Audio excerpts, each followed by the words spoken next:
आज हिंदू धर्म में चैत्र के महीने की ये सिंधारा दूज है। आज नवरात्रे की चैत्री नवरात्रे में जो दूज होती है इसको सिंधारा दूज कहते हैं। कौन सी दूज कहते हैं? जम के बोलिए। सिंधारा दूज। सिंधारा दूज का मतलब ये होता है कि कल है तीज, जिसको हमारे यहाँ गणगौर तीज कहते हैं। शंकर और पार्वती 16 दिन तक तैयार हुए थे और तैयार होने के बाद शिव और पार्वती शिव महापुराण के यजमान बनकर जा रहे थे। तो कल का दिन है वो। कौन सा दिन है कल का? गणगौर तीज का दिन, कल का दिन। चैत्र के महीने में जो शुक्ल पक्ष की तीज आती है, वो चैत्री नवरात्रे में जो तीज की तिथि होती है, उस दिन शंकर और पार्वती शिव महापुराण के यजमान बनकर कथा सुनने के लिए गए थे। 16 दिन तक पार्वती और शंकर का श्रृंगार होता है। उसमें से आज का दिन सिंधारा दूज का होता है। क्यों सिंधारा दूज कहते हैं? सिंधारा दूज का मतलब क्या है? क्यों हिंदू धर्म में सिंधारा दूज मनाई जाती है? किस लिए? आज पूरे भारत की भूमि पर कई माताएं हाथ में मेहंदियां लगाती हैं, चूड़ियां पहनती हैं, सुंदर चुनरी पहनती हैं, माँ ब्रह्मचारिणी का पूजन करती हैं, माता का आराधना करती हैं। सिंधारा दूज, उसका कारण केवल इतना सा है। सिंधारा दूज का मतलब यह होता है कि चंचुला देवी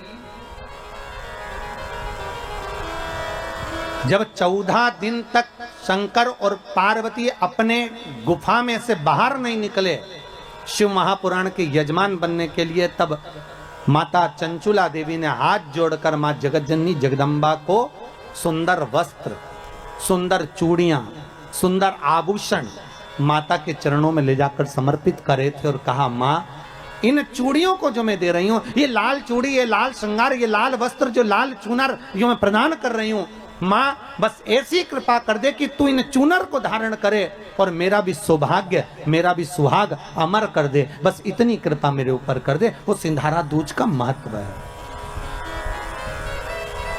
वो सिंधारा दूज का महत्व।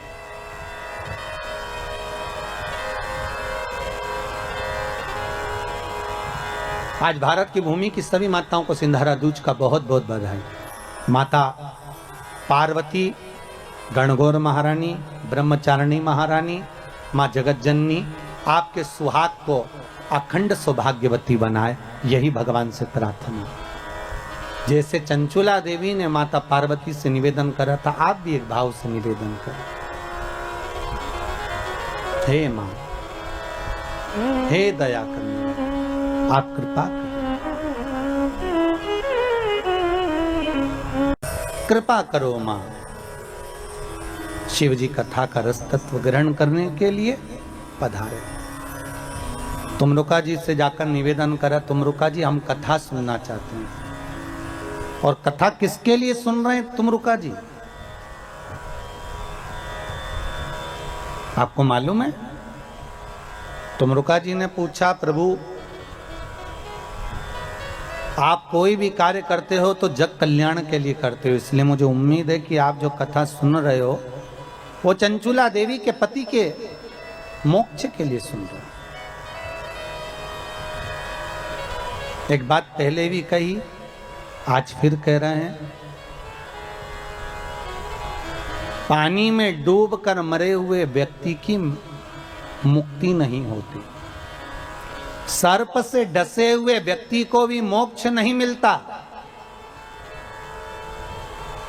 तीसरा, स्त्री के हाथ से, नारी के हाथ से मरे हुए व्यक्ति को भी मोक्ष नहीं मिलता। और बहुत ध्यान देना महाराज,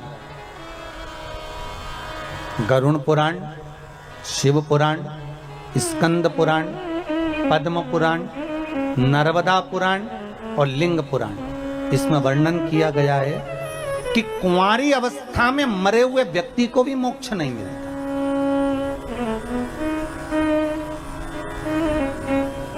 जो कुंवारी अवस्था में मर गए,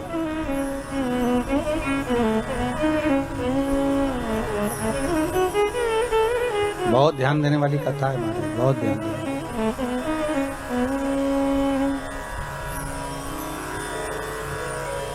कुंवारी अवस्था में जो मर जाता है उसकी भी मुक्ति नहीं, उसका भी मोक्ष नहीं, उसकी भी गति नहीं।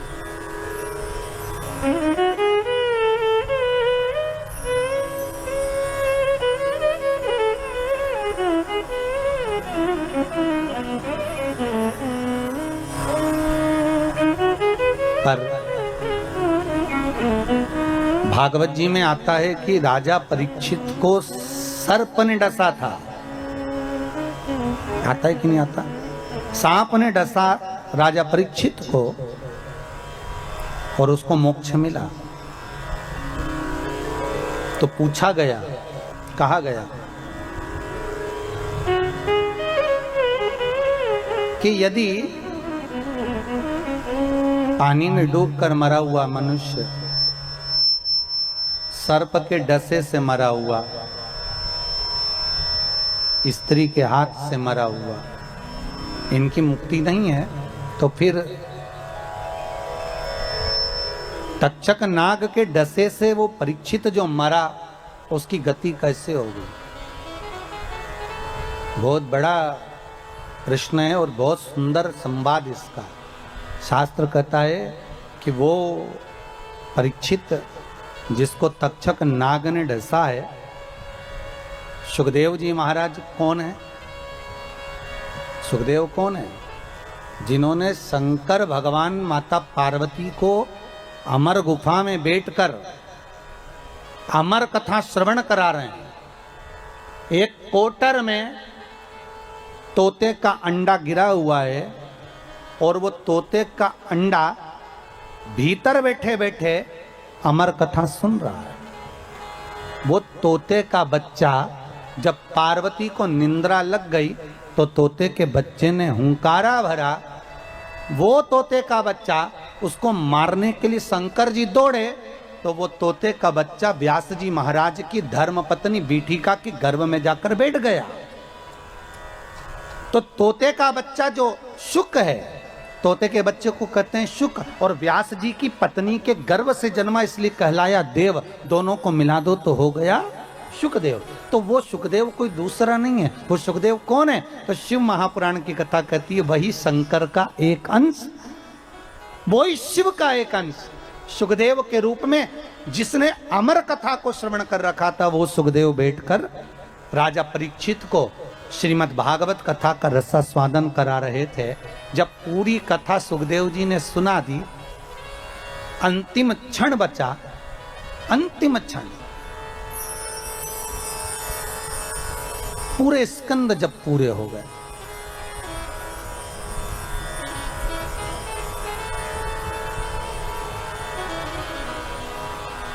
श्रीमद् भागवत के जब 18,000 श्लोक पूर्ण हो गए, अंतिम क्षण में राजा को कह दिया सुखदेव जी महाराज ने कि अब सांप आने वाला है, तुझे डसेगा, 7 दिन पूरे हो रहे हैं, जल्दी से गंगा जल से मुझे तिलक कर दो, गंगा रेती का दान कर दो, मैं चले जाऊं।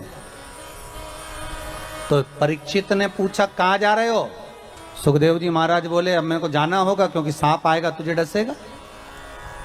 तो परीक्षित कहते हैं आप गुरु हो, आपने कथा सुनाई है और सांप मुझे डसेगा तो मुझे तकलीफ नहीं होगी? ये दुख, ये तकलीफ, ये कष्ट, ये रोग, ये बीमारियां मनुष्य को जो घेरती है, ये दुख, ये तकलीफ, ये कष्ट जो मानवों को आते हैं, इसके आने का कारण क्या है? क्या कारण हो सकता है?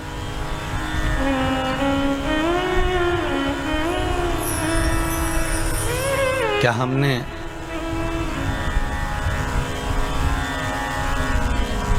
यहां से जाने के बाद में नरकों का भोग नहीं भोगा है?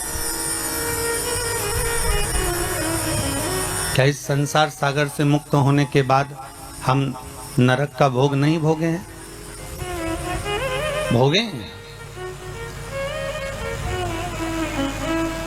अगर हम मृत्यु लोक में जन्म लिए हैं, चाहे जो भी बनकर पैदा हुए हो, 84 लाख योनियां जो हमको मिली, उसमें हम जो पैदा हुए, जन्मे, तो हमने वापिस जाने के बाद नरकों का भोग भी भोगा है।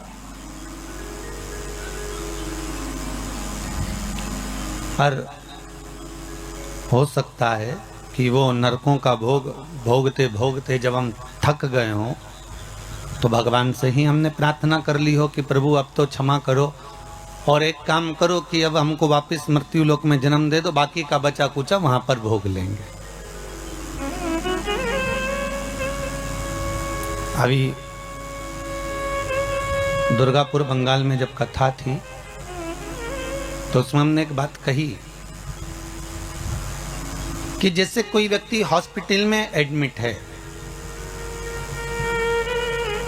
अकेला है और कम से कम 15 दिन तक एडमिट पड़ा हुआ है, और वो पड़ा रहने के बाद में वो बार बार डॉक्टर साहब से कहता है, डॉक्टर साहब मेरी खेती है, मेरी फसल बिगड़ जाएगी और मेरे साथ में कोई देखने वाला नहीं है, संभालने वाला नहीं है, आप कुछ कृपा करिए और एक काम करो, मेरी छुट्टी कर दो।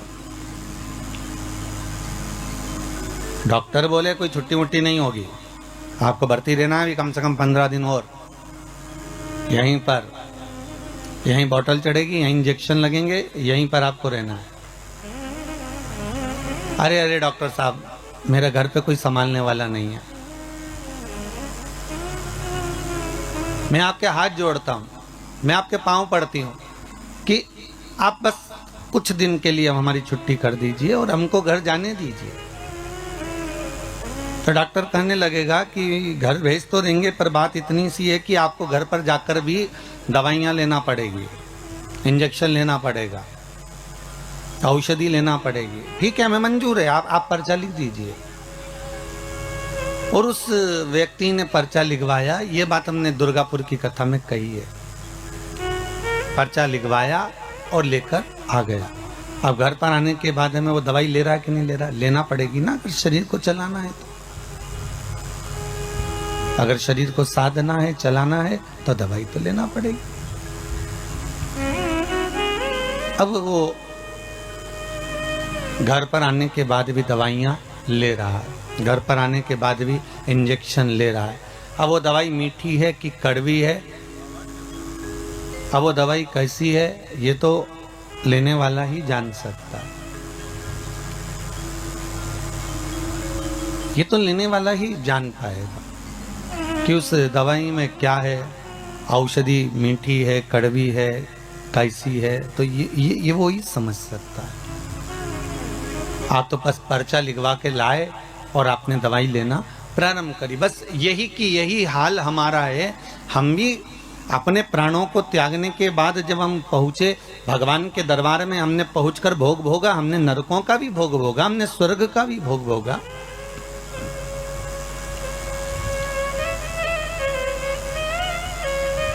हमने नरक का भोग भोग लिया, पर जब नरकों का भोग भोगने के बाद हम थक गए, हम परेशान हो गए और बहुत ज्यादा हताश हो गए, तब भगवान से कहा अब हमारी छुट्टी कर दो और हमारा एक पर्चा लिख दो, हम नीचे जाके ले लेंगे। अर्थात जो बचा कुचा भोग है नरक का, बचा कुचा दुख है, तकलीफ है, कष्ट है, वो मनुष्य के शरीर में हम नीचे आकर क्यों भोग रहे हैं? क्योंकि हम उस परमात्मा से पर्चा लिखवा कर लाए हैं कि हमको बाकी का भोग हम घर जाकर भोग लेंगे, हमको जाने दीजिए, हमको यहाँ रहना नहीं है, अब हमें यहाँ से मुक्त कर दीजिए, अब हमको यहाँ से जाने दो, यहाँ सुख का भान नहीं हो रहा, अब हमें जाने दीजिए। बस यही जीवन है, दुख और सुख मानव के जीवन के पहलू हैं। और संसार सागर में अगर उसने जन्म लिया है, संसार सागर में अगर वो आया है, संसार सागर में अगर उसका जन्म हुआ है, तो संसार सागर में जन्म लेने के बाद उसको सुख और दुख का भान तो करना ही पड़ेगा, सुख और दुख का स्मरण तो करना ही पड़ेगा, उसको कर्मों का भोग तो भोगना ही पड़ेगा।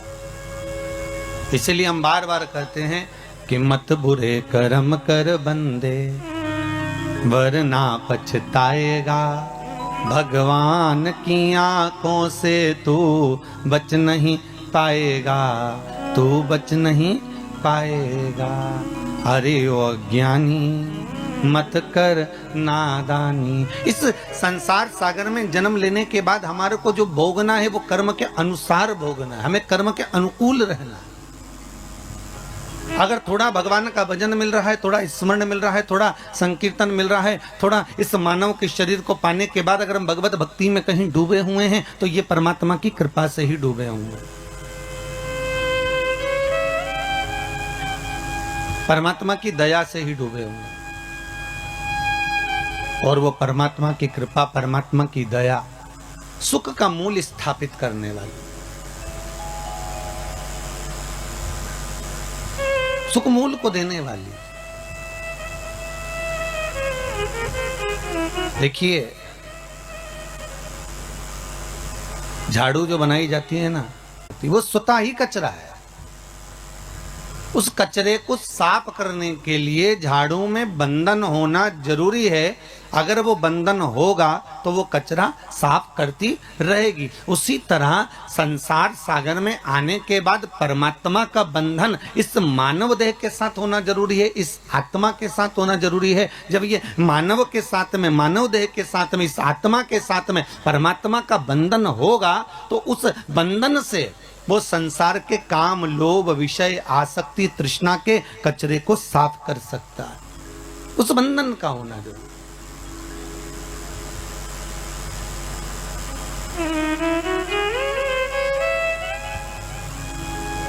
और यदि मानव का देह मिलने के बाद भी हम उस परमात्मा से नहीं बंधे, उस परमात्मा से हमारा बंधन हो ही नहीं पाया, उस परमात्मा से हम एकाग्रचित्त हो ही ना पाए, तो फिर उसका कोई सुख नहीं है, उसका कोई आनंद नहीं है।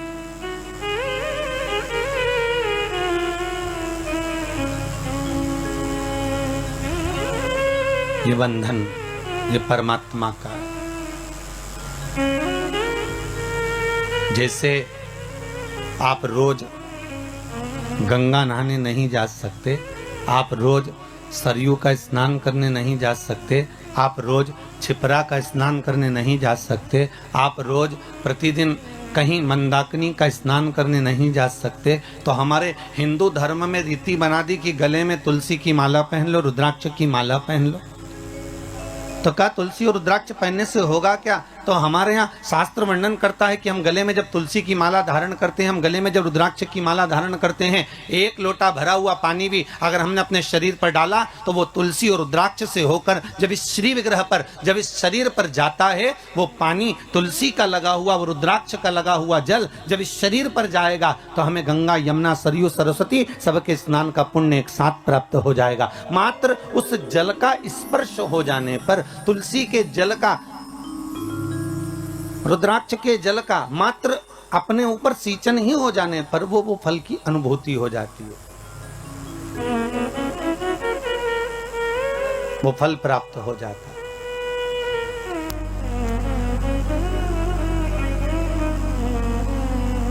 क्यों ना पहने? आप में से हम विचार करें, जितने लोग टीवी चैनल के माध्यम से कथा सुन रहे हैं, गले में अगर आपके तुलसी की माला है और आप प्रतिदिन स्नान करने के लिए भले वॉशरूम में जा रहे हैं और स्नान कर रहे हैं, एक लोटा पानी भी अगर आपके शरीर पर डल रहा है तो वो तुलसी से निकलकर इस शरीर पर जब जाता है तो गंगा, यमुना, सरस्वती के स्नान का पुण्य मिल जाता है। गले में अगर रुद्राक्ष की माला है, आप अगर स्नान करें और रुद्राक्ष का जल आपके शरीर पर जा रहा है तो उसका फल 1000 गुना प्राप्त हो जाता है, 1000 गुना फल। अरे कितना सुंदर भाव कहा है महाराज जी कि स्कंद पुराण में 16 मुखी तक रुद्राक्ष का वर्णन है, शिव महापुराण में 14 मुखी तक रुद्राक्ष का वर्णन।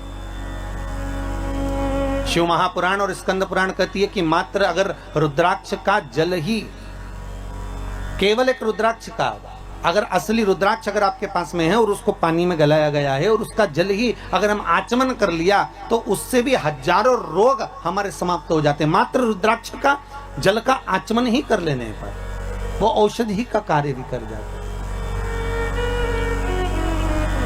वो आनंद की अनुभूति भी कर जाता है।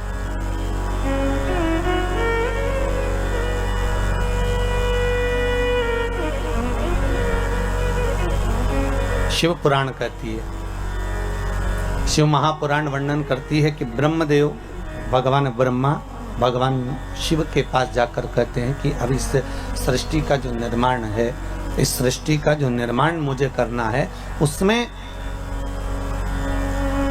संसार की जितने जीवों का हम निर्माण करेंगे, उन जीवों को जीवित रहने के लिए कुछ ना कुछ सुख हमें किसी के साथ जोड़ना पड़ेगा।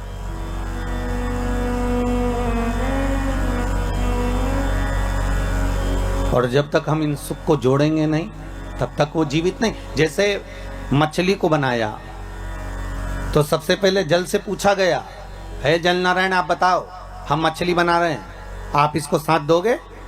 आपको जीवित रखना पड़ेगा इसको। तो जल ने कहा क्यों नहीं, अगर ये मछली जब तक पानी में रहेगी, जब तक जल के अंदर रहेगी, तब तक ये मछली जीवित रहेगी। अगर ये जल में है, अगर ये जल में विराजमान, तब तक ये जीवित है। बस इससे निवेदन केवल इतना है कि ये मछली जल से दूर ना जाए। मेरा संग अगर इसके पास में है, मेरा साथ अगर इससे जुड़ा हुआ है, तो ये फिर मरने वाली नहीं है, ये पक्का है। ठीक है, मछली से कहा आपको जल के अंदर रहना पड़ेगा, जल का संग मत छोड़ना, तो आप जीवित रहोगी। मछली ने कहा ठीक। फिर वृक्षों को देखा, क्योंकि 84 लाख योनियों में 20 लाख योनि तो ये वृक्ष पेड़ पौधों की है। इन वृक्षों को जाकर निवेदन करा कि अब आपका हम निर्माण कर रहे हैं, पर आपका निर्माण तो कर रहे हैं, पर आपको जीवित रहना है। तो पृथ्वी से कहा कि आप इन वृक्षों को जीवित रख सकती हो? पृथ्वी ने कहा क्यों नहीं। बस बात इतनी सी है, अगर वृक्षों को जीवित रहना पड़ेगा तो पृथ्वी कहती है मुझसे जुड़ा रहना पड़ेगा। अगर ये मुझसे जुड़ी रहेंगे तो इनको मैं जीवित रख दूंगा, ये मुझसे जुड़े रहे। और आप सब जानते हो, आप तो पांडेतारा के इस गांव में निवास भी करते हो और अपनी प्रकृति को स्मरण भी आप करते हो, तो आप सबको ये मालूम भी होगा कि पृथ्वी से जब तक वृक्ष जुड़ा रहता है तब तक वो जीवित रहता है, और पृथ्वी से जैसे ही वृक्ष निकल जाता है, उसकी जड़ें छूट जाती है, वैसे ही वो भी वृक्ष सूख जाता है, फिर उसका कोई महत्व नहीं रहता, फिर वो सूख जाता, उसका महत्व समाप्त हो गया। फिर मनुष्य बनाया, मानव का शरीर का निर्माण करा। तो मानव शरीर का जब निर्माण करा तो ब्रह्मदेव ने डायरेक्ट जाकर भगवान देवाधिदेव महादेव से निवेदन करा, भगवान शिव से, हर हर महादेव। भगवान शंकर ने पूछा क्या बात है ब्रह्मा जी, आज तो आप हमारे पास में आयो हो, क्या गया ऐसा, कैसे आना होगा?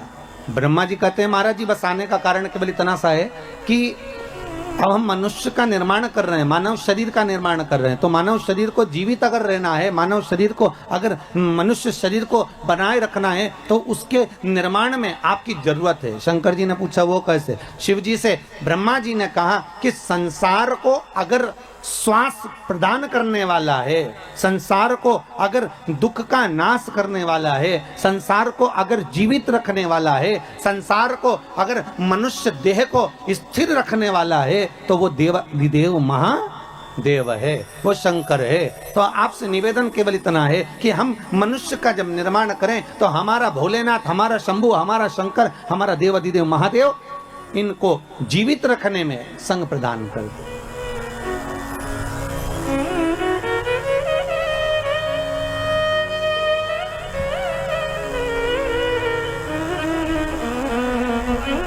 इनको जीवित रखना है। अगर मनुष्य को जीवन दान दिया है तो ब्रह्मा जी कहते हैं कि शंकर आप ही दे सकते हो। फिर वही वाली बात आ गई, महाराज जी बहुत ध्यान से सुनना, सबसे कठोर धातु लोहा, लोहे की तलवार बनती है, लोहे की गुप्ती बनती है, लोहे का फरसा बनता है, लोहे की बंदूक बनती है। सबसे कठोर धातु है लोहा। लोहा ये विचार करता है कि अगर मैं चाहूं तो संसार को नष्ट कर दूं, मैं चाहूं तो किसी को भी मार सकता हूं। पर लोहे को जब अहंकार आ गया तो लोहे के सामने अग्नि आकर खड़ी हो गई और अग्नि ने कहा तो चिंता मत कर, तुझसे ज्यादा कठोर मैं हूं, मैं कभी भी तुझे गला सकती हूं। और लोहे को अग्नि गला देती है। फिर एक दिन अग्नि को भी अहंकार आ गया और अग्नि ने विचार करा कि मैं इतनी प्रबल हूं कि सब जगह पर आग लगा सकती हूं, सबको नष्ट कर सकती हूं। तो वहीं आकर पानी खड़ा हो गया। पानी ने कहा घबरा मती, तुझसे ज्यादा कठोर मैं हूं। एक लोटा पानी डाला ना, ठंडा कर दिया। अब पानी को अहंकार आ गया। पानी को लगा कि मैं सबसे ज्यादा कठोर, कहीं पर भी तहलका मचा सकता हूं, हर किसी को नष्ट कर सकता हूं, किसी को भी डुबा सकता हूं, किसी के भी घर बस्ती को मैं पानी में ले जा सकता हूं। तो पानी के भीतर अहंकार था, वहीं पर आकर मनुष्य खड़ा हो गया। मनुष्य ने कहा चिंता मत कर, एक लोटा पानी भरा, वहीं खड़े खड़े डकार गया। ले अब देखिए, लोहे से ज्यादा कठोर अग्नि, अग्नि से ज्यादा कठोर पानी, पानी से ज्यादा कठोर मनुष्य। और मनुष्य ने विचार करा कि मैं सर्वस्व हूं, मेरे बराबर कोई नहीं हो सकता। अहंकार में जब मानव डूब गया तो मनुष्य को बीमारी निगल गई। बीमारी ऐसी लग गई, बीमारी ने कहा तुझसे ज्यादा कठोर मैं तुझे पूरा निगल सकती हूँ। एक बीमारी मनुष्य के शरीर में लगती है और वह अच्छे अच्छे सूरमा को भी निगल जाती है। पर बीमारी ने विचार करा कि मेरे बराबर कोई नहीं हो सकता, मैं अच्छे अच्छे को निकल गई, अच्छे अच्छे सूरमा को भी निकल गई। तो बीमारी ने जब अहंकार करा, उतने समय में स्वयं कालों का काल महाकाल आकर खड़ा हो गया और बीमारी को ही निकल गया। क्योंकि अकाल मृत्यु वो मरे जो काम करे चंडाल का, और काल उसका क्या बिगाड़े जो भक्त हो महा काल का। भगवान शंकर की अगर आराधना कर रहे हो, शिव की उपासना कर रहे हो, शंकर की भक्ति में अगर डूबे हुए हो, शिव आराधना में डूबे हुए हो, अगर शंकर के अनुमोदन में डूबे हुए हो, तो ये पक्का है कि काल भी आपको कुछ बिगाड़ नहीं सकता। काल भी नहीं बिगाड़ सकता। बस थोड़ा जागरूक हो। आया है, अब लोग कहते हैं गुरुजी कोरोना महामारी आई है, बड़ी विचित्र आई है। बिल्कुल आई है। ये कोरोना वायरस आया है गुरुदेव, बहुत बर्बाद कर रहा है। गांव की गांव, नगर की नगर, शहर की शहर। देखो आप महाराष्ट्र की स्थिति,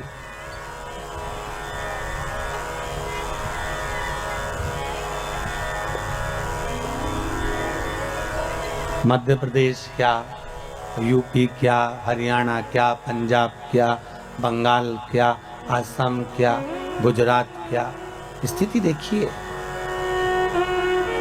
कितनी विचित्र। पर शंकर की कथा कह रही है जैसे तुलसीदास जी महाराज ने चौपाई लिखी कि सिया राम मैं सब जग जानी, करो प्रणाम जोर जुग पानी। और तुलसीदास जी एक जगह जाने लगे, एक छोटा सा बच्चा दौड़ कर आया और दौड़ कर आकर कहता बाबा उधर मत जाना, बिल्कुल मत जाना उधर। तो तुलसीदास जी ने पूछा क्यों? बाबा उधर से एक बेल आ रहा है और वो आपको मार देगा, उधर मत जाना। छोटा बच्चा दौड़ कर आकर कहता है बाबा उधर मत जाइए, बाबा उधर मत पहुंचे। तुलसीदास जी ने कहा बेटा तू मुझे जानता नहीं है, तुझे ये मालूम नहीं है क्या कि मैंने चौपाई लिखी है कि सिया राम मैं सब जग जानी, करो प्रणाम जोर जुग पानी। क्या तुझे ये मालूम नहीं है कि मैंने इस संपूर्ण संसार में, ब्रह्मांड में, विश्व में भगवान का दर्शन करा है, राम को देखा है, हर जगह पर मैं राम का दीदार करता हूं। तो अगर बेल मुझे मारने आएगा तो उसमें भी तो राम ही होगा, तो बेल मुझे मार नहीं सकता बेटा। और बच्चे को समझाकर तुलसीदास जी आगे बढ़ गए। सामने से बेल आया, तुलसीदास जी को सींग पर उठाया, पटक दिया, पांव से रोंदा चले गया। तुलसीदास जी दौड़ते हुए आए, घाट पर बैठकर उन्होंने कलम उठाई और चौपाई काटने लगे। जैसे ही चौपाई काटने लगे तो हनुमान जी सामने आकर खड़े हो गए। हनुमान जी ने पूछा तुलसीदास क्या कर रहे हो? तुलसीदास जी बोले रामायण की चौपाई काट रहा हूं। कौन सी? सिया राम मैं सब जगह जानी, मैंने सब में राम देखा, हर एक में मैंने राम का दर्शन करा, इसलिए उस चौपाई को मैं काट रहा हूं। क्यों काट रहे हो? कि जब मैंने सब जगह राम को देखा, बेल में भी राम देखा, तो बेल ने मुझे क्यों मारा? हनुमान जी बोले, रे तुलसीदास, तूने बेल में राम को देखा और वो बच्चा बोलने आया था कि उधर मत जा, तो उसमें राम नहीं देखा? राम तो उसमें भी था ना। जब बच्चा बोलने के लिए आ रहा है कि उधर ना जाइए, तो क्यों जा रहे हो? कई लोग कहते हैं भगवान नहीं आ रहा बचाने के लिए, क्या शंकर नहीं आ रहा बचाने के लिए? कई लोग कहते हैं भगवान गुरुदेव, तुम्हारा शिव कहां गया, तुम्हारा भगवान कहां गया, तुम्हारा प्रभु कहां गया, कहां गए वो राम और कृष्ण, कहां गए शंकर, कहां गए वो देवता?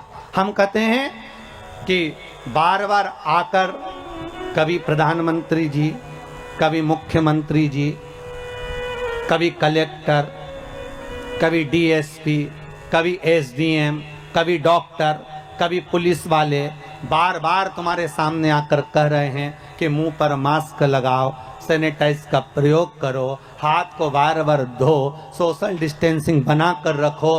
तो भगवान का ही तो रूप रखकर आकर बोल रहे हैं कि मत आप बाहर निकलो। उसके बाद भी तुम सारा नियम तोड़कर वही तुलसीदास जी जैसे कि बेल के सामने चले जा रहे हो, उस कोरोना महामारी में चले जा रहे हो, तो भगवान क्या करेगा? तुम खुद ही आगे बढ़कर ये कार्य करोगे और बाद में भगवान को दोष दो, तो भगवान को दोष क्यों लगे? क्यों लगे दोष? किस लिए?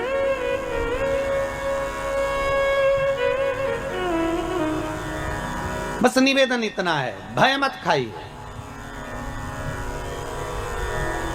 भय मत खाओ। कमाने के लिए जिंदगी पड़ी हुई है, पूरा जीवन कमाने के लिए रहा है और खूब कमाओगे।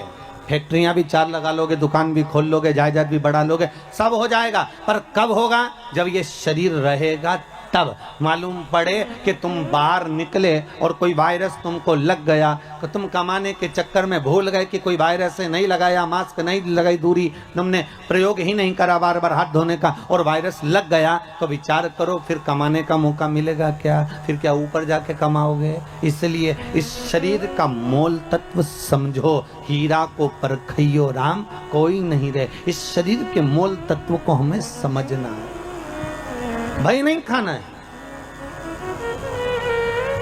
हमें डरना नहीं है। शिव का अनुमोदन करो, शंकर का स्मरण करो। और जो भय खा रहे हैं, जिनको लग रहा है कितना सुंदर कहा महाराज, एक सुंदर एक व्हाट्सएप पर एक न्यूज थी कि आधे से ज्यादा लोग वायरस के उस लगने पर बीमार हुए वो अपनी जगह पर हैं, पर दुनिया के लोग जो मर रहे हैं वो टेंशन में मरे जा रहे हैं कि ये हम अब होगा क्या, अब होगा क्या। अरे भगवान के भरोसे छोड़कर भगवान शिव का गुणगान करो, स्मरण करो। किसी बच्चे ने एक बहुत सुंदर मैसेज किया है सीहोर, उस मैसेज को भेजा गया, समीर जी ने यहाँ भेजा है कि गुरुदेव से कहना कि शिव महापुराण की कथा लगातार देते रहें, जिससे सारे हमारे मोहल्ले के लोगों का मन अब कोरोना महामारी की ओर से हटकर भगवान की कथा में लग जाता है, तो थोड़ी देर चैन की नींद आ जाती है। नहीं तो रोज वही की वही कथा, वही की वही कोरोना चलता रहता है। तो इससे जागरूकता बने, आप जागो, मौका मिल रहा है स्मरण करने का।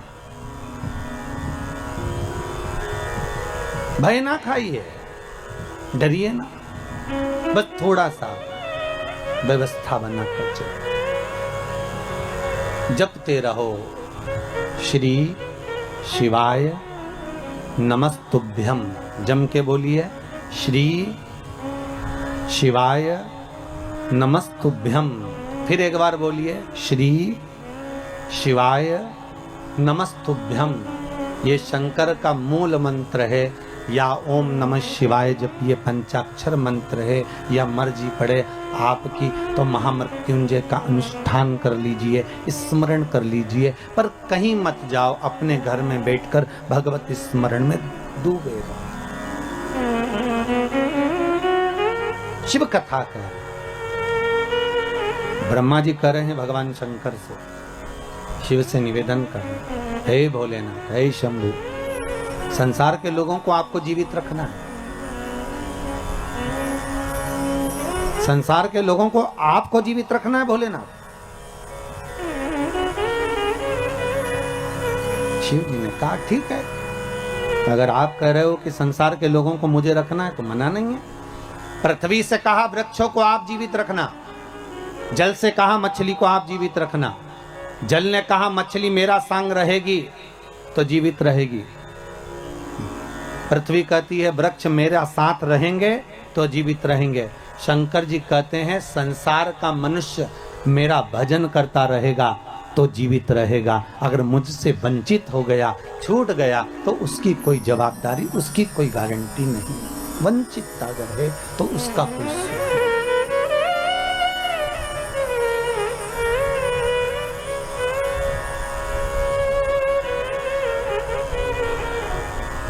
शिव स्मरण करें, शिव का अनुमोदन करें। भगवान शिव कह रहे हैं आप क्यों चिंता करते हो? ब्रह्मदेव, आपका कार्य है सृष्टि का निर्माण करना, आप निर्माण करें। तो ब्रह्मा जी के मन में आया कि मैं सृष्टि तो बना दूंगा, मना नहीं है, पर इस सृष्टि का निर्माण तो मैं कर दूं। पर दिक्कत केवल इतनी सी है कि सृष्टि बनाने के बाद इस सृष्टि को चलाने वाला कौन होगा, इस सृष्टि का निराकरण कौन करेगा, और कौन संसार के सागर में, इस मानव शरीर में हो सकता है कि इस संपूर्ण विश्व सागर में किसी को तन की तकलीफ हो, किसी को मन की तकलीफ हो और किसी को धन की तकलीफ हो, उसकी पूर्ति कौन करेगा? मान लो अगर मैंने बना भी दिया इस संसार सागर को, ब्रह्मा जी कह रहे हैं अगर मैंने बना दिया इस संपूर्ण सागर को, अगर मनुष्य की देह भी बना दी, तो इसका भरण पोषण करने वाला कौन होगा?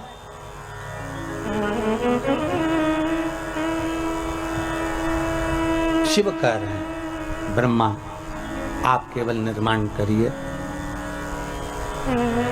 बाकी का सब शिव कह रहे हैं कि मेरे ऊपर छोड़ दी, आप मेरे ऊपर छोड़ दो।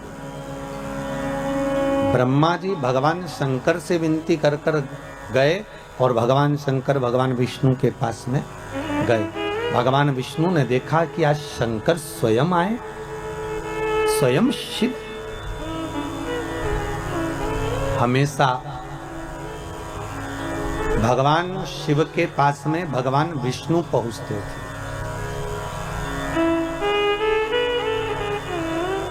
हमेशा। और आज स्वयं त्रिकालदर्शी शंकर भगवान विष्णु के यहाँ, तो भगवान विष्णु उठकर खड़े हो गए कि भोलेनाथ आए हैं, आइए प्रभु पधारो, आपका आगमन हुआ है नाथ।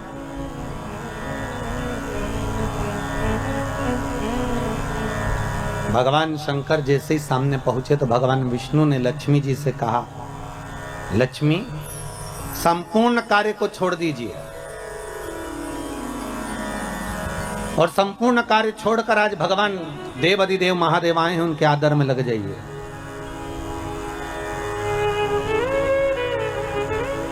बड़ी मुश्किल से आए हैं,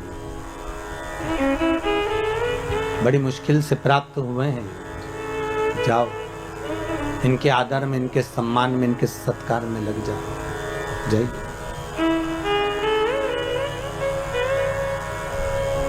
लक्ष्मी जी सबसे पहले अगर कहीं गई तो माता लक्ष्मी ने, जैसे भगवान विष्णु ने कहा कि इनका आदर करो, सम्मान करो, सत्कार करो, तो लक्ष्मी जी अगर सबसे पहले अगर कहीं गई तो माता पार्वती के पास गई और जगत जननी जगदम्बा पार्वती जी ने पूछ लिया, लक्ष्मी कैसे आना हुआ, क्या बात है, तुम्हारे आने का कारण क्या है, तुम क्यों आई हो? लक्ष्मी जी बोली, पार्वती आज भगवान भूत भावन भूतेश्वर भगवान शंकर, आज त्रिलोकी का नाथ त्रिकालदर्शी कैलाशी अविनाशी शिव बैकुंठ में आए। पार्वती जी बोली कि शंकर और बैकुंठ,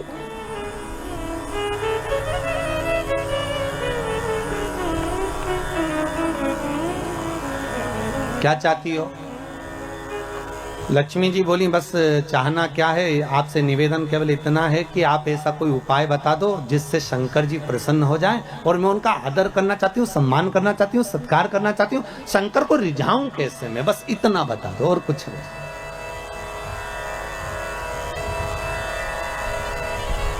मैं भूत भावन भूतेश्वर को रिझाऊं कैसे,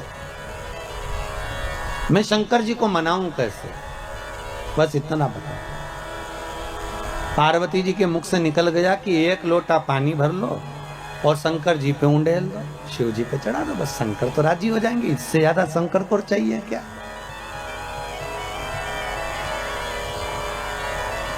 अब लक्ष्मी जी ने बड़े मन से पार्वती से कहा कि शंकर को पानी तो चढ़ा दूंगी मैं, पर एक निवेदन करूं मैं कि शिव को कौन सा जल प्रिय लगता है, हम शंकर को कौन सा जल चढ़ाने कि शंकर प्रसन्न हो जाए।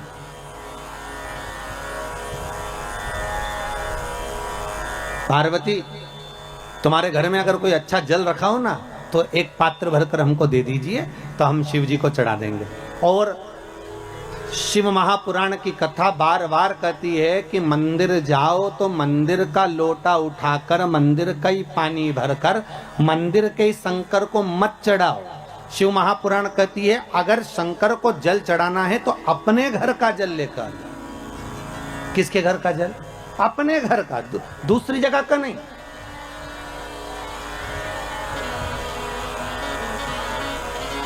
आपके द्वारा लाया गया, आपके द्वारा लेकर गया हुआ जल। अब पार्वती जी से लक्ष्मी जी ने एक लोटा पानी मांग लिया और वो जल ले जाकर लक्ष्मी जी जैसे ही पहुंची बैकुंठ में, भगवान शंकर को देखा, शंकर जी को देखकर लक्ष्मी जी ने एक लोटा पानी शिव जी पे डाल दिया। शंकर भगवान, अब अभी तो भगवान विष्णु को बोलना था हर हर महादेव, शंकर भगवान खुद बोल दिया हर हर महादेव। तो जैसे ही बोले हर हर महादेव तो भगवान विष्णु समझ गए जरूर कुछ गड़बड़ हो गई हो। तो भगवान विष्णु ने पूछ लिया भोलेनाथ जी से, प्रभु क्या बात है, आप हर हर महादेव बोल दिए। शंकर भगवान बोले बात इतनी सी है कि बताओ पानी भी हमारे घर का लेके आइए, जो चढ़ा रही है वो पानी भी हमारे घर का।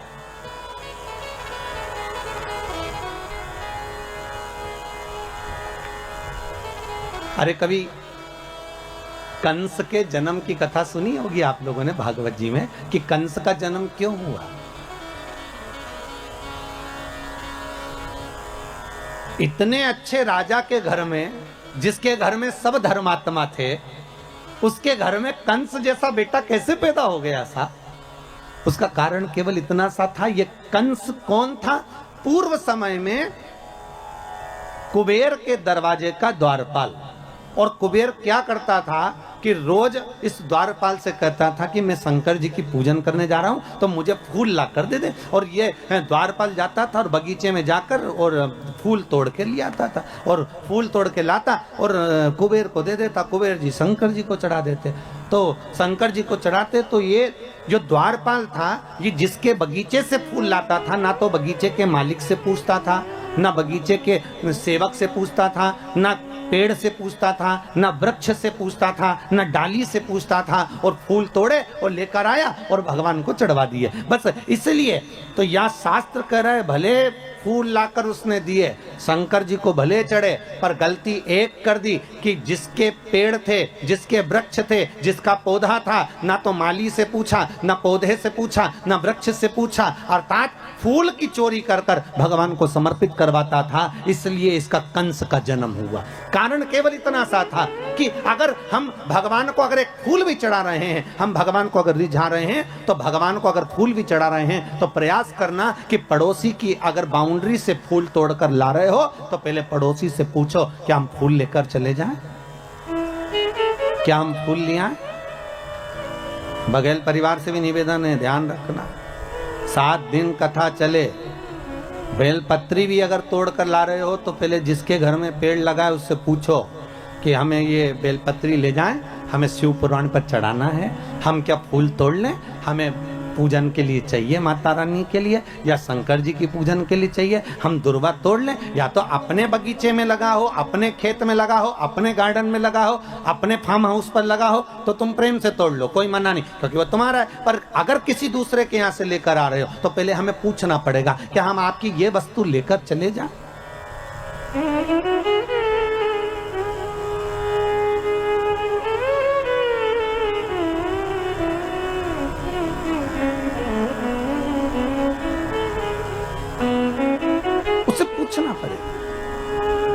अब ऐसे तो एक माता जी की चप्पल खो गई और माता जी ने कहा गुरुजी हम तो तुम्हारी कथा सुनने आए थे और हमारी चप्पल चोरी चली गई। मैंने कहा अच्छा है, भगवान ने कृपा कर दी, तेरे वैसे ही समय बेकार चल रहा था, तेरा शनि राहु केतु दूसरा ले गया, अच्छा हुआ, भगवान ने बड़ी कृपा करी तेरे ऊपर। फिर तुम कैसे गई? आओ हम दूसरे की ले गए। मैंने कहा हे भगवान, खुद का शनि गया था, दूसरे का केतु पकड़ लाई।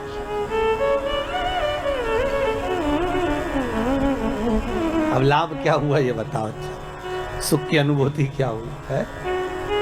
हमें नहीं चाहिए। हम अगर भगवान को रिझा रहे हैं ना महाराज, तो शिव महापुराण की कथा कहती है अगर भगवान को रिझा रहे हो, तुम्हारे पास में कुछ है तो ठीक है, नहीं है तो ठीक है। शंकर को एक लोटा पानी हो तो चढ़ा दो, घर का हो तो चढ़ा दो।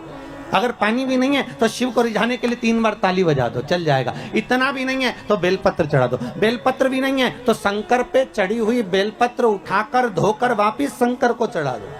और बेलपत्री भी नहीं है तो शंकर को प्रणाम कर लो। इतना भी नहीं कर सकते कि मंदिर के अंदर भी नहीं जा सकते तो मंदिर के दरवाजे को प्रणाम कर लो। मंदिर के दरवाजे को भी प्रणाम नहीं कर सकते तो मंदिर के शिखर को प्रणाम कर लो। शिखर दर्शनम सर्व पाप नाशनम। बस इतना भी कर लिया और ये भी नहीं कर सकते तो शिव महापुराण की कथा कहती है धूल से भी शंकर के मंदिर के सामने से निकल कर चले जाओ तो भी शंकर करुणा कर देता है, तो भी शिव कृपा कर देता है। मात्र निकल कर जाने पर भी शिव की करुणा शिव की कृपा हो जाती है। मात्र उसके दरवाजे के सम्मुख से निकलकर चलेगा वही सुख हो गया।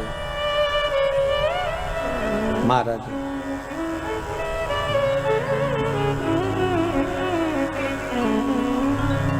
शिव की कथा कहती है शंकर को जो तुम्हारे पास में है शिव को उस वस्तु से रिझाने का प्रयास करो। शंकर को बाहर से कुछ लाकर देने की जरूरत नहीं है। करो मंत्र जाप, करो नाम जाप। अरे भाई घर में धन होगा तो चोरों की नजर जरूर होगी, अगर सुंदरता होगी तो लुच्चों की नजर जरूर होगी, और अगर हृदय में भक्ति होगी तो भगवान की नजर जरूर होगी। ये पक्का, भगवान की दृष्टि आप पर पड़ी रहेगी। अगर आप भगवान का भजन कर रहे हो तो, आप शिव का स्मरण कर रहे हो तो, आप शंकर का अनुमोदन कर रहे हो, आप भगवान भक्ति का नाम जाप कर रहे हो तो भगवान की दृष्टि पड़ी हुई। करो भजन बस। भगवान शिव ने जैसे कहा हर हर महादेव, भगवान विष्णु समझ गए जरूर कुछ बात हो गई है महाराज। हर हर महादेव शंकर जी बोले, मतलब भगत बोले चल जाए पर भगवान बोले तो नहीं चले हो। और आज तो भगवान खुद बोल रहे हैं हर हर महादेव। तो भगवान विष्णु ने पूछ लिया, अब मन में बात रह भी नहीं चाहिए, रख के करो क्या। एक गुरु के सामने, माता पिता के सामने, घर के बुजुर्गों के सामने, घर के बड़े के सामने अपने दिल की बात कह देना चाहिए। और अगर किसी से नहीं कहो ना तो गुरु से तो कह ही दो, या अपने जो इष्ट हैं, अपन जिनको मानते हैं, अपन जिसको पूजते हैं उसके सामने कह दो।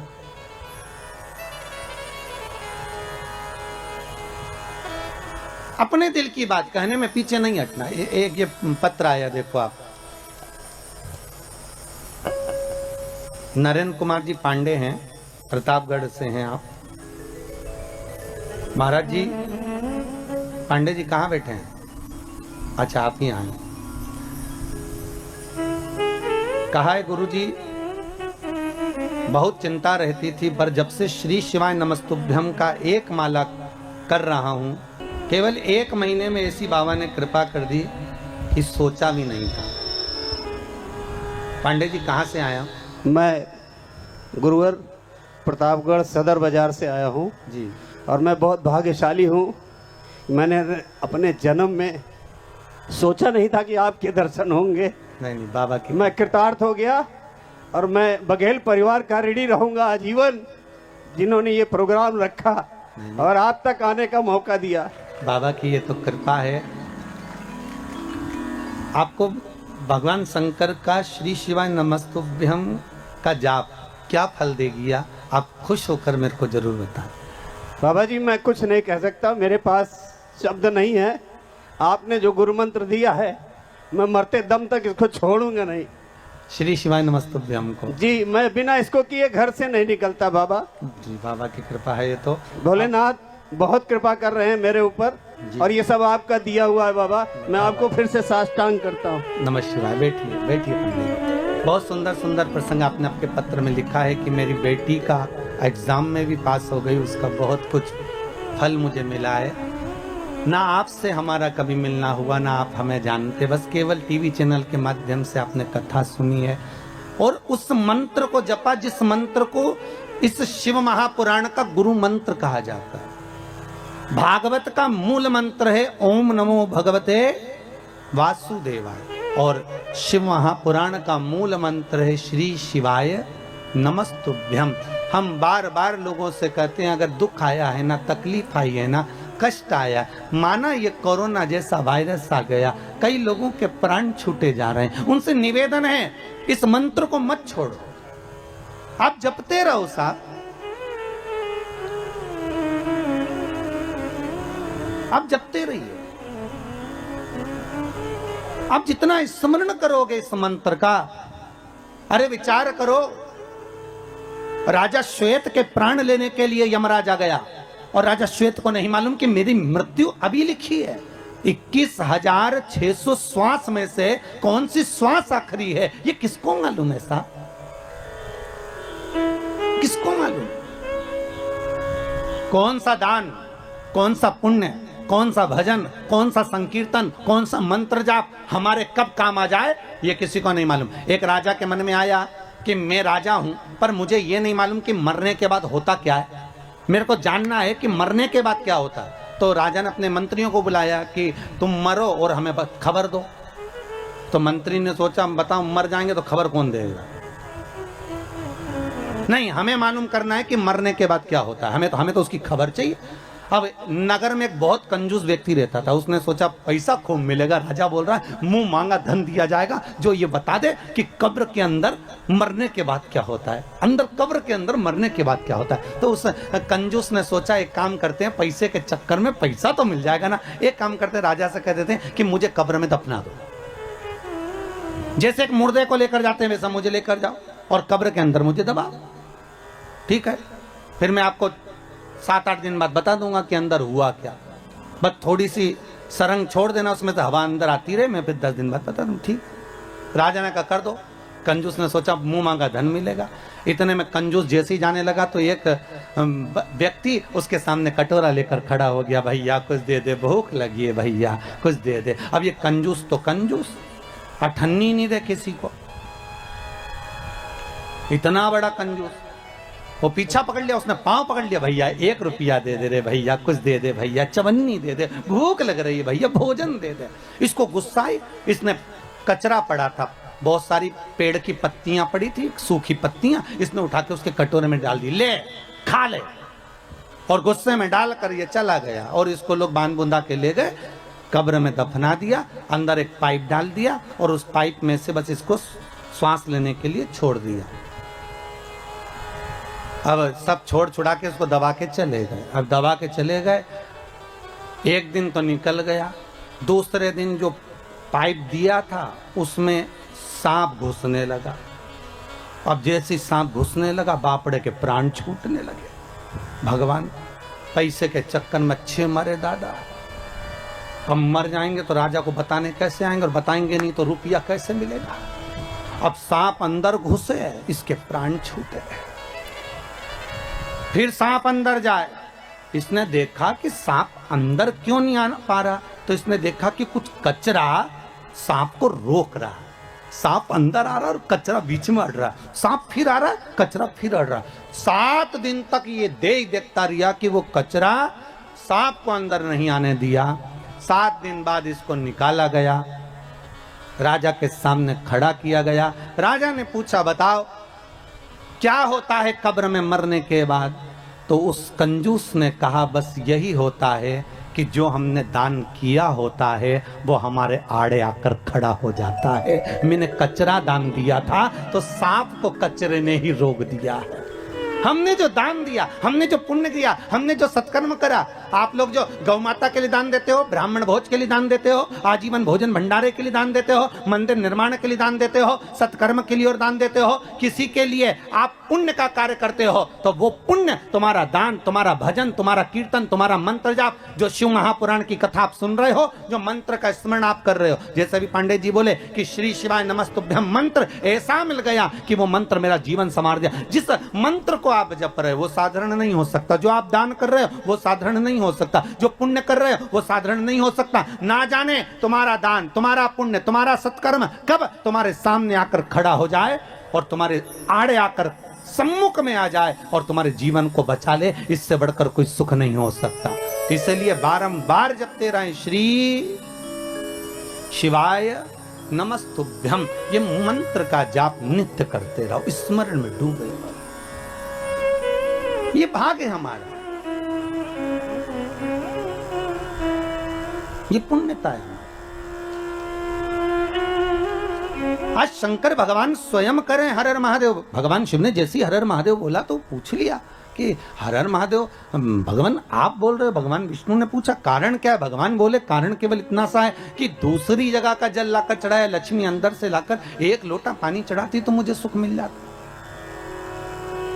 मुझे नहीं चाहिए भाई। शंकर की सारे देवी देवताओं को तो लड्डू भी चढ़ाओ, चुंदड़ी भी चढ़ाओ, आभूषण भी चढ़ाओ, शंकर जी को तो बेलपत्री चढ़ाओ, फूल चढ़ाओ, पानी चढ़ाओ, नी भी हो तो 3 बार ताली बजाया, वो भी नी बने तो हर हर महादेव बोल दो, उतने में शंकर राजी हो जाते हैं। इससे बढ़कर कृपालु और कहाँ मिलेगा ये बताओ। अरे वो चोरी करने के लिए चोर गया शंकर जी के मंदिर में और चोरी का सामान नहीं था, उजाला करने के लिए कोई वस्तु नहीं थी, तो खुद का कपड़ा जलाया, त्रिशूल में लपेट कर आग लगा के चारों तरफ देख दिया चोरी का सामान। और शंकर भगवान प्रसन्न हो गए, मांग तुझे क्या चाहिए। चोर बोला मैं तो चोरी करने आया था। शंकर भगवान बोले हम तो ये नहीं जानते कि तुम चोर हो कि कौन हो, पर तुमने हमारे मंदिर में शिवरात्रि के दिन उजाला करा, प्रकाश करा, दिया जलाया, आरती करी, मांगो क्या चाहिए। उसने कहा मैं मांगना नहीं जानता। शंकर भगवान ने कहा ठीक है तो मैं तुझे कुबेर का सिंहासन दे देता हूँ, जा कुबेर की कुर्सी पे तू बैठ जा। और चोर चले गया कुबेर की कुर्सी पर और कुबेर से जाकर कहा तुम नीचे उतरो। कुबेर ने बोला तू कौन? कि मैं चोर। तो तू चोर यहां कहां से आ गया? तो कि शंकर जी ने भेजा। कुबेर बोला मैं हड़ताल करूंगा। चोर बोला जो करना करो। शंकर जी ने बोला कुर्सी से नीचे उतरो, हम बैठेंगे। और चोर को कुबेर की कुर्सी पर बिठा दिया। कुबेर भगवान विष्णु के पास गए, नारायण नारायण। भगवान विष्णु ने पूछा क्या हो गया? शंकर भगवान के मंदिर में किसी ने रात को अपना कपड़ा जलाकर आरती उतार दी, शंकर जी ने उसको कुबेर बना दिया और मुझे नीचे उतार दिया। बताओ आप हमारी कुर्सी वापस दिलाओ। भगवान विष्णु बोले उनके मामले में हम कुछ नहीं बोल सकते, उनके मामले में हम नहीं बोलेंगे। क्यों? भगवान विष्णु बोले नारायण कहते हैं मैं उतना देता हूं जितना भाग्य में लिखा होता है, ब्रह्मा उतना देते हैं जितना कर्म में लिखा होता है, पर शंकर ना कर्म देखते हैं ना भाग्य देखते हैं। शंकर तो बस इतना देखते हैं कि मुझे दिल से रिझा लिया तो उन्होंने तुरंत उठाकर कुबेर बना दिया। मर्जी उनकी। कुबेर ने अपनी धर्मपत्नी से बोला सुन अपने पास में इतनी दौलत है पर आज तक कोई अपने घर में आकर देखता ही नहीं कि अपने पास कितना है। तो पत्नी ने बोला क्या करोगे? कुबेर बोला एक काम करते सबको निमंत्रण दे देते भोजन करने का। अच्छा दे दो। सारे देवी देवताओं के घर में निमंत्रण दिया है, सिगरी निमंत्रण। सिगरी निमंत्रण मतलब तुम्हारे यहाँ चूल्हा मत जलाना। सा परिवार भगवान विष्णु सा परिवार, ब्रह्मा सा परिवार, इंद्र सा परिवार, वायुदेव जलदेव सब सा परिवार, और सबको निमंत्रण दिया। पर शंकर भगवान को भूल गया। जिसने कुबेर का पद दिया था उसी को भूल गया। नारद जी ने आकर कहा कुबेर जी, शंकर जी को बुलाया, भूल गए, अब जाओ बुलाने। शंकर जी आ जाएंगे? अब जाएंगे तो जाओ जाओ बोलो निमंत्रण तो दो। दौड़ कर गया, हर हर महादेव। शिव जी ने पूछा क्या बात है कुबेर? कुबेर बोले महाराज जी हम सबको निमंत्रण दिया है थे, तुम्हें भूल गए थे। फिर नारद जी ने कहा तब हम आए। अब बताओ किसी को निमंत्रण देने जाओ तो ऐसा बोलना चाहिए? अगर भूल गए थे तो ये बोलना ही नहीं चाहिए कि भूल गए थे। ये बोलना था कि परिवार के लोग, घर के लोग, इसलिए अपने घर वालों को बाद में भी निमंत्रण दिया जा सकता। पर महाराज जी ने याद दिलाई इसलिए हम कहने आ गए। अब बुरा लगेगा कि नहीं लगेगा? अरे बोलो तो, वो तो शंकर जी थे। पांडे तारा की माता होती तो पहले कह देती हमको तो बहुत बुरा लगा भैया, बताओ इतनी बाद में बुलाया हमको। अरे बुरा लगेगा कि नहीं लगेगा अगर कोई तुमसे कहे कि हम तो बस भूल गए थे और तुमको बाद में बुलाने के लिए आ गए? अच्छा नहीं लगेगा। शंकर भगवान ने कहा क्या चाहते हो, आप हमारे यहाँ भोजन करने आओ। शंकर जी बोले देखो ये जो बड़ी बड़ी पार्टियां होती ना इसमें मैं नहीं जाता हो।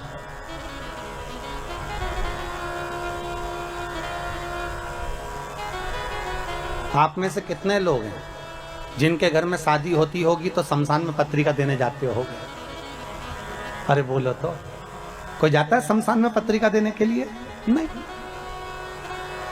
शंकर जी बोले भैया इतनी बड़ी बड़ी पार्टियां मैं अटेंड नहीं करता, मैं इतने बड़े बड़े फंक्शन, तो तुम्हारे यहाँ हमारे यहाँ किसको भेजोगे? शंकर भगवान बोले एक काम करेंगे गणेश जी को भेज देंगे। इतने में कुबेर बोला इतना सा गणेश क्या खाएगा? शंकर जी ने मन में सोचा खाएगा तो तुझे ही मालूम पड़ जाएगा, अभी तूने देखा क्या। इतना सा गणेश हमारे यहाँ क्या खाएगा? फिर भी अब आप बोल रहे हो तो भेज देना, ठीक है हो कोई बात नहीं। इतने में कार्तिकेय ने जाकर माता पार्वती जी से कह दिया माँ पिताजी ने बताओ भोजन करने के लिए गणेश जी को भेज रहे हैं, घर का बड़ा बेटा मैं हूं तो मुझे भेजना चाहिए ना। पार्वती जी ने शिव जी से पूछा आपने कार्तिक को क्यों नहीं भेजा? शंकर भगवान बोले पार्वती तू नहीं जानती कि किसको कहाँ भेजना। जब एक ही तारीख की 2-4 शादियां होती है तो किसको कहाँ भेजना है ये घर की अम्मा बोलती है कि बेटा वहाँ चले जाना, बड़ा छोरा वहाँ चले जाना, बड़ी बहू वहाँ चले जाना, छोटा बहू छोटा छोरा वहाँ चले जाना। तो वो घर की जो माँ होती है पिता होता है ना वो भेजते हैं, ठीक है। तो शंकर जी ने बोला मेरी मर्जी में क्यों भेज रहा हूँ। जैसे ही गणेश जी आए शंकर जी ने कहा गणेश हाँ पिताजी कुबेर के यहाँ भोजन करने जाना है। गणेश जी बोले मुझे मालूम था इसलिए 1 हफ्ते से कुछ नहीं खाया है,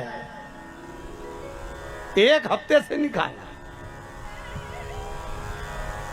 शंकर जी मन में सोचे औलाद तो हमारी,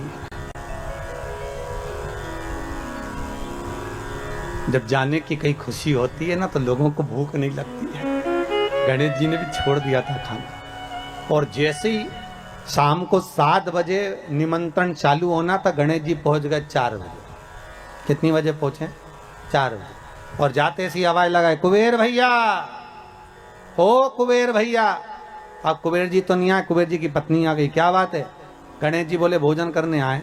अच्छा। कुबेर जी की पत्नी ने कुबेर जी से कहा कि गणेश जी भोजन करने आए। तो कुबेर जी बोले अभी काय को आ गए? 4 बजे से 7 बजे भोजन है, क्या करेंगे अभी से? तो हमें नहीं मालूम पर तुम वो अभी से आ गए। तो कुबेर जी बोले एक काम करो कि जितने लोग जिम के जाते जाए उनको जिमा दो और जाने दो, उनको खिलाओ और जाने दो, उनको खिला दो, खिला दिया जाए उनको, ठीक है।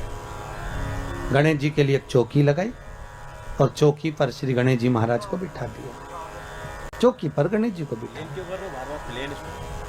और जैसे ही चौकी पर गणेश जी को बिठाया गणेश जी से कहा खाओ, थाली लाकर रख दी, भोजन करना प्रारंभ करो।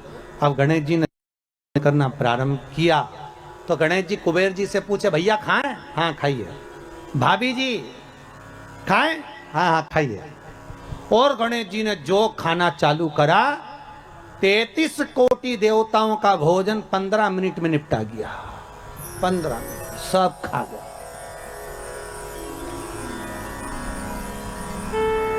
सारा।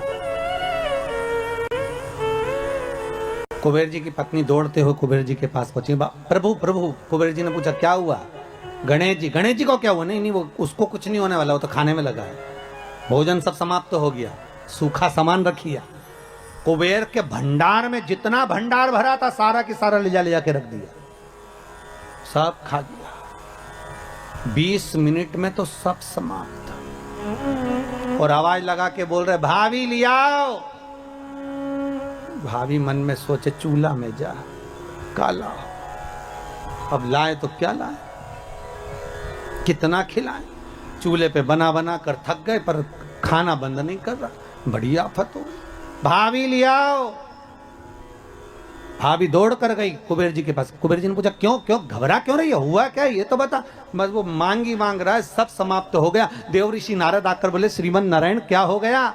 नारद जी जैसे ही बोले तो कुबेर जी बोले तुम्हारे कारण हुआ है, हम जा ही नहीं रहे थे निमंत्रण देने, और निमंत्रण देने चले गए तो उन्होंने अपने बेटे को भेज दिया, और बेटा खाने में ऐसा जुटा है उठने का नाम ही नहीं ले रहा। इतने में नारद जी बोले पिताजी के पास वापस चले जा। शंकर जी के पास कुबेर जी जाकर बोले प्रभु सब खा गया वो गणेश, सब खा गया, कृपा कर दो। शंकर भगवान ने एक दुर्वा तोड़ी और दुर्वा तोड़कर तुरंत कुबेर जी को दी, और कुबेर जी को देकर कहा ये गणेश जी को दे देना, ठीक है ले जा। अब कुबेर जी ने मन में सोचा खाया इतना सारा है तो एक दूबा से क्या होगा, कुबेर जी और दूबा तोड़ लिए तो दूबा का बंडल बना के ले गए और गणेश जी को दिया, और गणेश जी से कहा ले, पिताजी ने भेजा। और जैसे ही गणेश जी ने दूबा ली और मुख में सूंड में रखी, और रखने के बाद गणेश जी खड़े होकर पेट पे हाथ फेर के बोले कल का टाइम और बता दो। कुबेर जी हाथ जोड़कर बोले जब तक कोई बुलाए नहीं तो जाना ही मत। उस दिन से गणेश जी का नियम है कि गणेश जी को लोग विराजमान भी करते हैं और गणेश जी को लोग विसर्जन भी करते हैं, विराजमान भी कर रहे हैं और विसर्जन भी। अहंकार आ जाता है व्यक्ति को, कभी कभी अभिमत्ता चरम तक पहुंच जाती है। सम्मत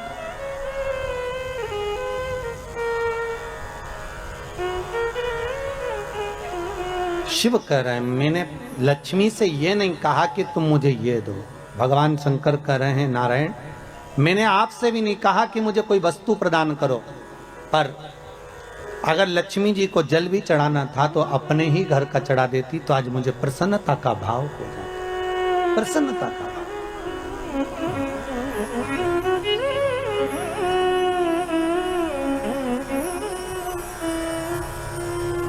ब्रह्मदेव के कहने पर भगवान शंकर भगवान विष्णु के यहाँ गए।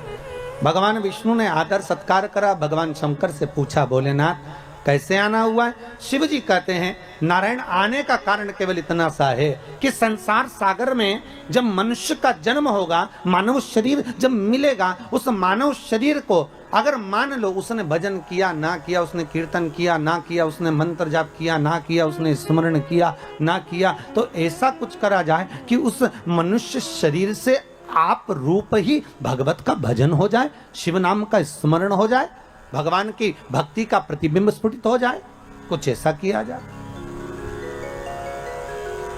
ठीक है, तो भगवान बोले क्या कर सकते। तो भगवान विष्णु ने भगवान शिव से कहा प्रभु ये जो 21,600 श्वास मनुष्य के शरीर से निकलेगी ना, इस श्वास के अंदर आपसे निवेदन है कि आप इसमें समाहित हो जाए, बस इतना सा निवेदन, आप इसमें बस जाए, आप इसमें समा जाए। बहुत ध्यान देना, जब तक श्वास है तब तक शरीर है, जैसे ही श्वास समाप्त हो गई शरीर नहीं रहेगा, शव बन जाएगा। क्या बन गया? शव, शरीर समाप्त।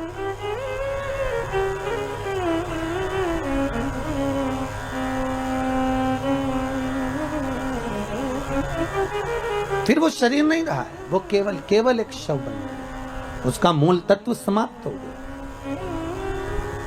श्वास में शिव है।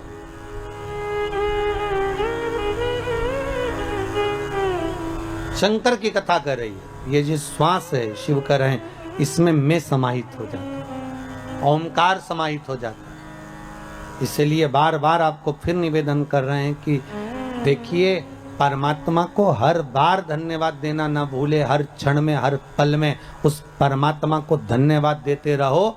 जरा अखबारों को टीवियों को खोल कर देखिए, कई जगह आपको मिलेगा कि वहाँ ऑक्सीजन कम पड़ गई, ऑक्सीजन की टंकी कम पड़ गई। जरा विचार करो, एक मरीज को ऑक्सीजन की एक टंकी खत्म हो जाती है, समाप्त हो जाती है, तो पूरा परिवार हॉस्पिटल में खिन्न भिन्न हो जाता है। उस विचार करिए कि उस परमात्मा ने इस प्रकृति को बनाने के लिए कितनी ऑक्सीजन दी होगी और किस तरह से निशुल्क देकर इस संसार सागर में कितनी ऑक्सीजन देकर संसार के लोगों को जीवित रखा होगा। उस परमात्मा को बारंबार धन्यवाद देना चाहिए कि ये तेरी कृपा से हो। ये तेरी दया से हो रहा है, ये तेरी करुणा से हो रहा है, और तेरी करुणा बिना कुछ नहीं हो सकता।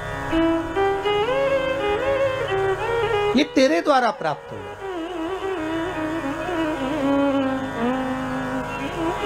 महाराज,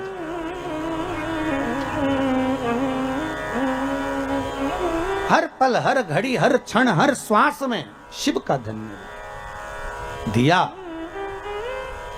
चंचुला देवी ने बारंबार धन्यवाद दिया, बारंबार। चंचुला देवी जिस समय पर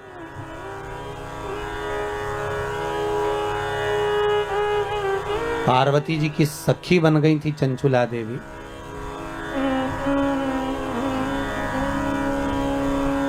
पार्वती जी की सहेली जब बन गई थी चंचुला देवी, बस इतना कर्म चंचुला देवी ने जरूर करा था कि पति का साथ दिया, पति चोरी कर कर लाया, धन ला कर दिया, उसका भोग करा, पर सत्कर्म नहीं कर पाई। चंचुला कभी दान पुण्य धर्म नहीं कर पाई, अपने भोग में लगी रही, अपने भोग में। और जब अपने ही भोग में लगी रही, कोई सत्कर्म नहीं, कोई पुण्य नहीं, चंचुला ने कुछ करा ही नहीं। पर जब प्राण छूट गए, शिव महापुराण की कथा के रस तत्व में डूबने के बाद चंचुला के जब प्राण छूट गए, तब चंचुला देवी पहुंची भगवान शंकर के कैलाश धाम पर, और पार्वती जी की जब सखी बन गई, तब पार्वती जी से बारंबार बस एक बात कहती रही कि कुछ ऐसा कर दीजिए कि मेरा पति जो प्रेत योनि में पड़ा हुआ है, वो प्रेत योनि से मुक्त हो जाए, वो प्रेत योनि से छूट जाए। इतनी कृपा बस कर दो कि वो प्रेत योनि से मुक्त हो, प्रेत योनि से छूट जाए। ऐसी करुणा, ऐसी कृपा, ऐसी दया आप कर दीजिए। ठीक है।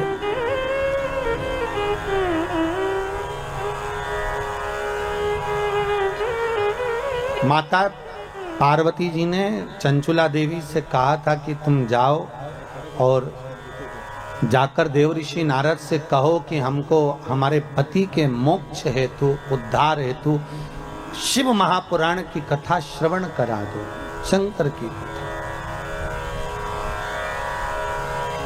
देव ऋषि नारद ने मना कर दिया था कि मैं शिव महापुराण की कथा नहीं सुना सकता, क्योंकि मुझे श्राप लगा है, मैं एक जगह बैठ नहीं सकता। कथा मेरा मित्र सुनाएगा, तुम रुका।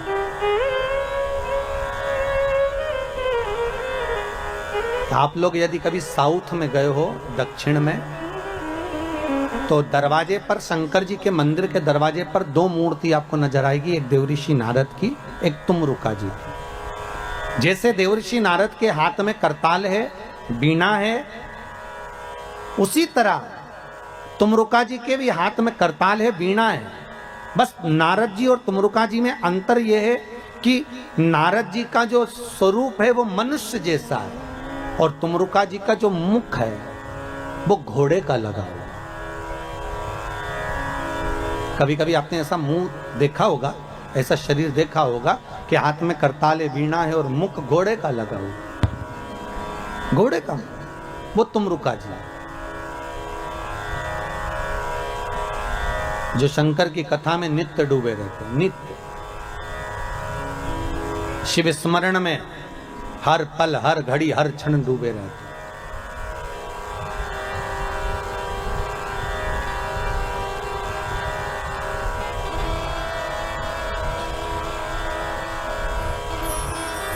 तुमरुका जी से निवेदन करा पार्वती माता चंचुला देवी ने कि आप शिव महापुराण की कथा सुना दो। ठीक है, हम सुना देते हैं, पर बात केवल इतनी सी है कि आप हो वेदव्य, और शिव महापुराण की कथा का जजमान जो होना चाहिए वो अखंड सौभाग्यवती नारी अपने पति के साथ बैठकर शिव महापुराण की पूजन करे, बस इतना ही तो चाहिए।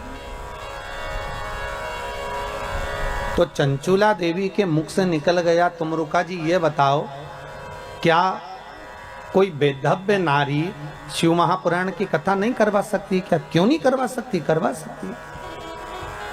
बस करना एक पड़ेगा, क्या? कि जिस समय शंकर की पूजन हो, शिव महापुराण विराजमान हो, शंकर का अनुमोदन हो, उस समय पर जोड़े की जरूरत पड़ेगी।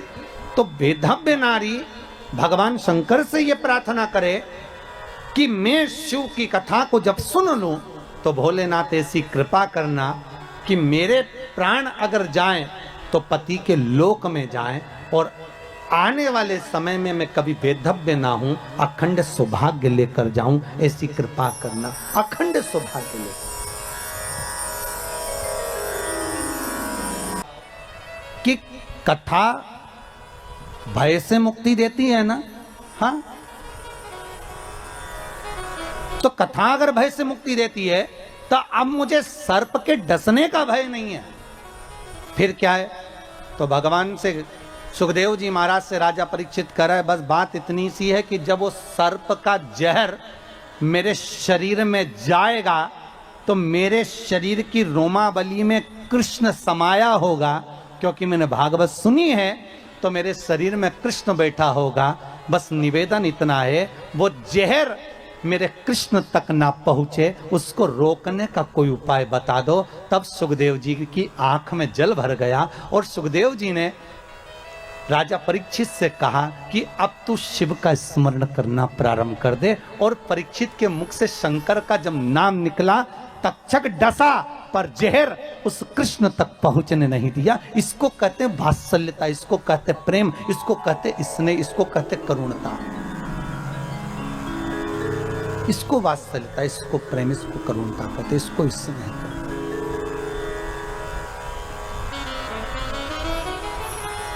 भागवत जी में आप लोगों ने सुना होगा, और सुना वहां तक होगा जहां तक भागवत जी में वर्णन है। पर देवी भागवत में सुखदेव जी और राजा परीक्षित का कुछ संवाद बड़े सुंदर सुंदर दिए गए महाराज। कभी योग लगे तो आप लोग देवी भागवत को उठाकर कभी पढ़ना, तो उसमें बड़ा सुंदर संवाद मिलेगा कि परीक्षित आखिरी में पूछ रहा है कि मुझे भय नहीं है मरने का, भय केवल एक बात का है कि जिस कृष्ण की कथा को मैंने सुना है, जिस कृष्ण के चरित्र को मैंने श्रवण करा है, वो कृष्ण मेरी रोमावली में समाया है। वो उस कृष्ण तक, इस तक्षक नाग के जहर को मुझे पहुंचने नहीं देना। बस इतनी कृपा कर, वो ना पहुंचे।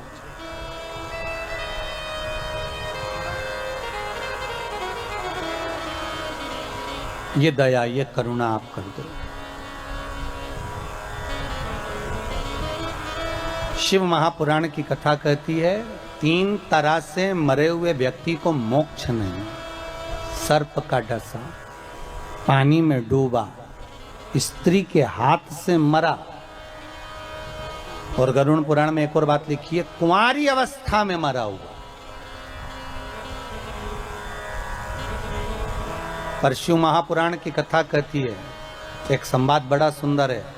जिस समय पर भगवान शंकर ने ब्रह्मा जी से कहा कि तुम सृष्टि की रचना करो, और सृष्टि की रचना ब्रह्मा जी से पूछा कि सृष्टि बनाना कैसे, भगवान ने अपना स्वरूप का जो दर्शन कराना था उसके पहले ब्रह्मा जी से कह दिया कि आधे पुरुष बना दो, आधे स्त्री बना दो। पुरुष और स्त्री, हाँ, आधे पुरुष बनाओ, आधे स्त्री बनाओ। ब्रह्मा जी ने पूछा पुरुष और स्त्री कैसे, तो भगवान शंकर ने कहा एक काम करो, अगर एक पुरुष बना रहे हो तो एक स्त्री बनाओ, 2 पुरुष बना रहे हो तो 2 स्त्री बनाओ। अगर 2 पुरुष हैं तो 2 स्त्री, 1 पुरुष है तो 1 स्त्री बनाओ। ठीक है, आधे आधे दोनों को बना दो।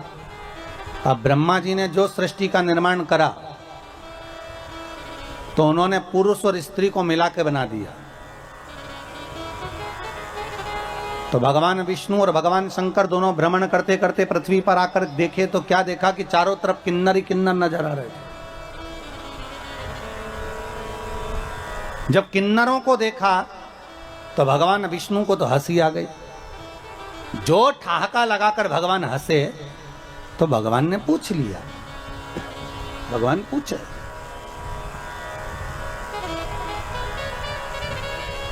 शंकर भगवान ने पूछा, क्यों नारायण, क्यों हंस रहे हो?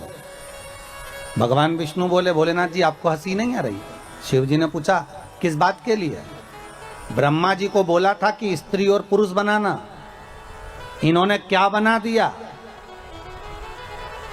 पुरुष और स्त्री को मिलाकर किन्नर बना दिया।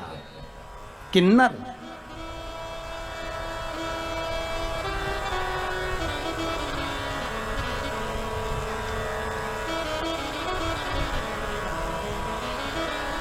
भगवान शंकर भगवान विष्णु को देखकर आंखों में जल भरकर बोले, रे नारायण, आपने ब्रह्मा की बनाई हुई सृष्टि पर हंसा है।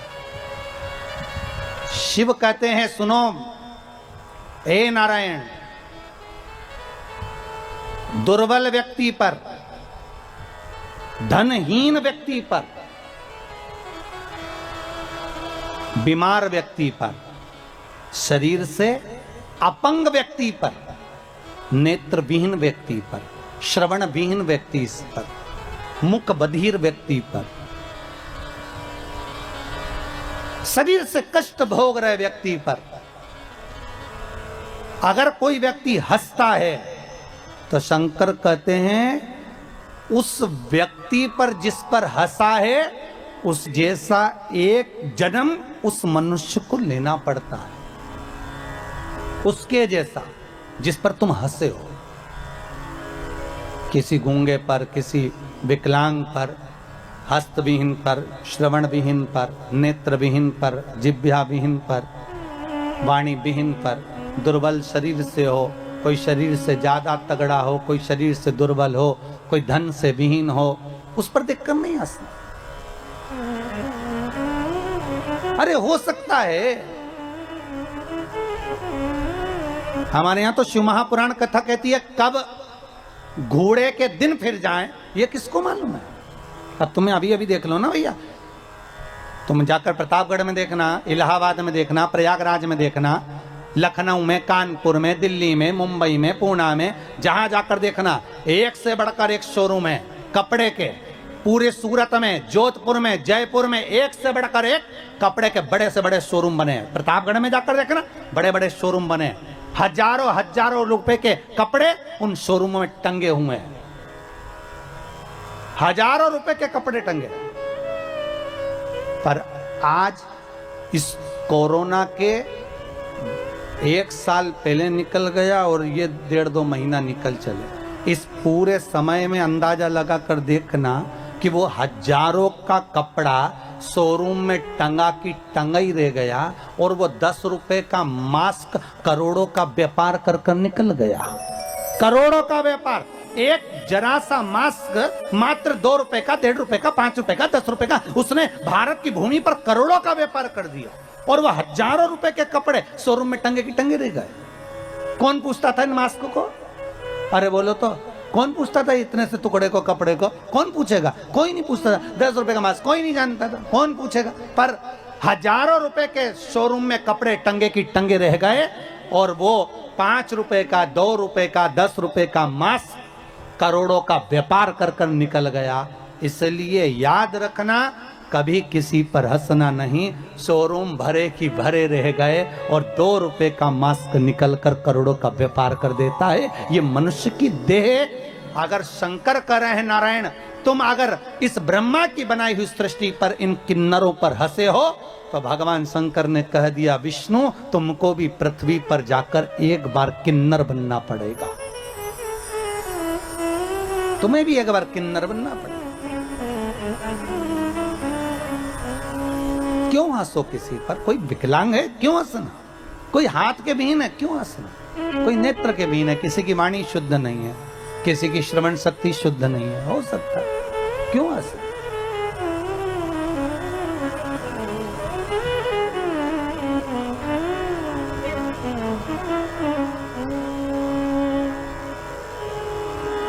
बाल्य अवस्था में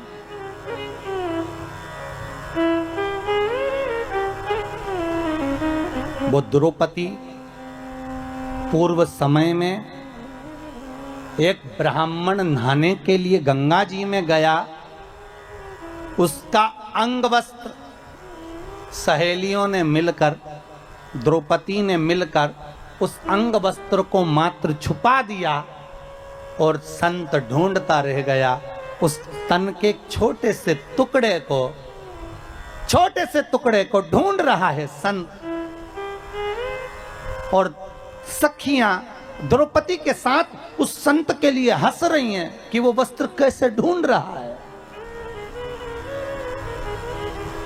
संत के मुख से निकल गया, जिसने मेरा यह वस्त्र चुराया है, कहीं ले जाकर फेंका है। बहुत समय के बाद यह वस्त्र मुझे वापस मिला है। किसी ने मेरे साथ छल किया है। यही वस्त्र का छल जिसने करा है मेरे साथ, उसके साथ भी किया जाएगा। एक संत के मुख से निकली हुई वाणी को वो द्रौपदी को झेलना पड़ा और पांडव बैठे की बैठे रह गए और वो कौरव, वो दुशासन चीर खींचता रहा, कोई नहीं बचा पाया। तब द्रौपदी की आंख में जल भर गया। गुरु द्रोणाचार्य के सामने जाकर खड़ी हो गई, गुरुजी आपने मुझे गुरु मंत्र दिया है, आप बचाओगे नहीं? तो गुरु द्रोणाचार्य ने कहा, द्रौपदी तू भी ज्ञानवान है, तूने कृष्ण का अनुमोदन करा है, कृष्ण को भाई माना है, ध्यान लगा कर देख कि कर्म कौन सा करा था जिसके कारण आज तेरा चीर तेरे सामने खींचा जा रहा है। द्रौपदी ने हाथ ऊंचे करे, भगवान को पुकार रही है और ध्यान लगा कर देख रही है कि मेरा कर्म कौन सा था जिसके कारण आज मेरा चीर खींचा जा रहा है। दुनिया के लोगों को जब तकलीफ आती है, पत्रिका में दोष देखते हैं, वास्तु का दोष देखते हैं, ग्रह का दोष देखते हैं, परिवार में दोष देखते हैं, पर दुनिया के लोग अपने अंदर का दोष नहीं देखते कि तुमने कर्म क्या करा था जो आज भोग रहे हो। क्या कर्म करा है?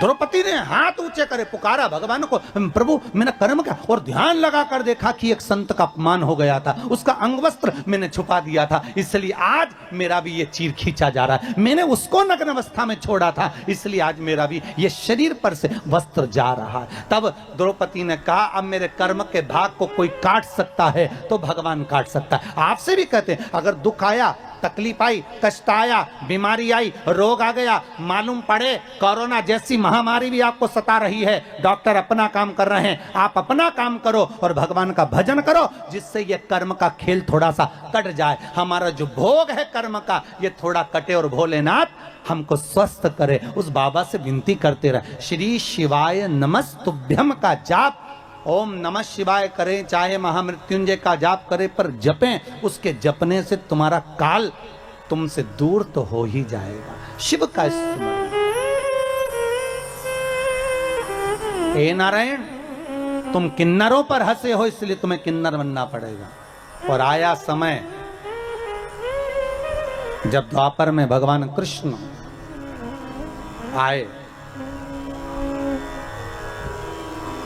द्वापर में जब कृष्ण, कौरव और पांडवों का युद्ध होना,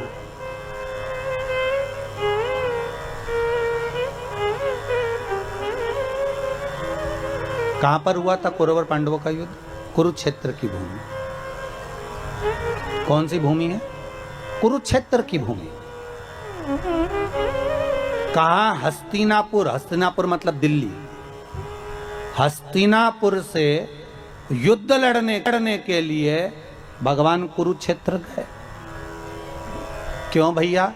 हस्तिनापुर में युद्ध क्यों नहीं लड़ा? क्या हस्तिनापुर में जगह नहीं थी युद्ध लड़ने के लिए? थी। और भगवान कृष्ण विचार करते हैं कि युद्ध के लिए भूमि वो होना चाहिए जिस भूमि पर एक दूसरे को मारने और काटने के लिए तैयार खड़े हों। कोई कोई जगह ऐसी होती है जहां पर भगवान का भजन होता है, कोई कोई किराए का घर भी ऐसा होता है जिस घर में बैठकर भगवान का भजन करने का आनंद आता है, कोई कोई घर ऐसा होता है जिसमें भगवान की भक्ति का आनंद आता है, कोई कोई घर ऐसा होता है जहां कथा का आनंद आता है, कोई कोई जगह ऐसी होती है जहां पर भगवत चर्चा का आनंद आता है, और कोई कोई जगह ऐसी होती है कि 2 मिनट माला पकड़ के बैठो और क्लेश मच जाता है। थोड़ी देर कटोरी पड़ी, उसके पीछे विवाद, पानी गिर गया उसके पीछे विवाद, जरा जरा सी बात में विवाद और विवाद चालू हो जाता है, बीमारियां चालू हो जाती है, रोग चालू हो जाता है। तो समझ लेना चाहिए इस भूमि का दोष है। श्रवण कुमार अपने माता पिता को लेकर कंधे पर कांवड़ में रखकर तीर्थ कराने चले। कंधे पर माता पिता को लेकर श्रवण कुमार तीर्थ कराने जा रहे हैं, अपने माता पिता को लेकर। और माता पिता से हरी चर्चा करते करते गए और आगे जाकर श्रवण कुमार ने अपने माँ बाप को छकड़े में बिठाया और उठाकर खड़ा कर दिया और अपने माँ बाप से बोले, अंधे हो गए हो, पांव नहीं टूट गए तुम्हारे, खड़े हो, पैदल चलो। कौन बोले? श्रवण कुमार अपने माता पिता से करें कि आंखों से अंधे हो, पांव से थोड़ी ना, खड़े हो और पैदल चलो। श्रवण कुमार की मां ने, सुहांगी ने अपने पति शांतिन मुनि से कहा, श्रवण कुमार के पिता से, कि आज बेटे को क्या हो गया है। शांतिन मुनि ने सुहांगी का हाथ पकड़ा और हाथ पकड़कर कहा, सुहांगी चुप रहो, पैदल चलो, चलो पैदल। श्रवण कुमार ने माँ बाप का हाथ पकड़ा, छकड़े से नीचे उतारकर अपने माँ बाप को पैदल लेकर चले। थोड़ी दूर निकलने के बाद श्रवण कुमार अपने माँ बाप के चरणों में गिर गए, पांव पकड़ लिए, पिताजी गलती हो गई, क्षमा कर दो, पिताजी मुझसे गलती हो गई, क्षमा करो, गलती हो गई, क्षमा करो। पत्नी ने पूछ लिया, सुहांगी ने शांतिन मुनि से, आखिर श्रवण कुमार ने हमारा अपमान क्यों करा, हमको पैदल चलने का क्यों बोला। शांतिन मुनि बोले, सुहांगी जिस गांव में से निकलकर हम जा रहे हैं ना, ये गांव की जो जगह है ना, ये मय दानव राक्षस की है। मय दानव राक्षस ने इस गांव की जमीन के नीचे ब्राह्मणों को मार मार कर उनके शवों को दबा दिया, उनका रक्त पीता है वो। अच्छा, ये उस मैदानों की जमीन है। इतना गुस्सा करता था, मैदानों ब्राह्मणों को नष्ट कर देता था। ये मैदानों की भूमि पर जब तक श्रवण कुमार हमें लेकर चल रहा था, उसी भूमि का प्रताप ऐसा था कि श्रवण कुमार की बुद्धि बदल गई और उसने हमसे अपशब्द कह दिया। ये भूमि का दोष होता है। किसी किसी भूमि पर भगवान का भजन हो जाता है, किसी किसी भूमि पर लोगों से पाप हो जाता है। जिस भूमि पर पाप हो रहा है, समझ लेना ये भूमि का कोई दोष है जो अच्छा काम नहीं होता। भूमि का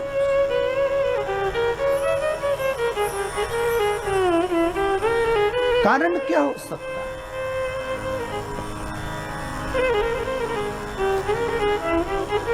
पाप थोड़ी देर का होता है, भोगना बहुत पड़ता है। पाप कितनी देर का? थोड़ी सी देर। और भोगना कितना पड़ेगा?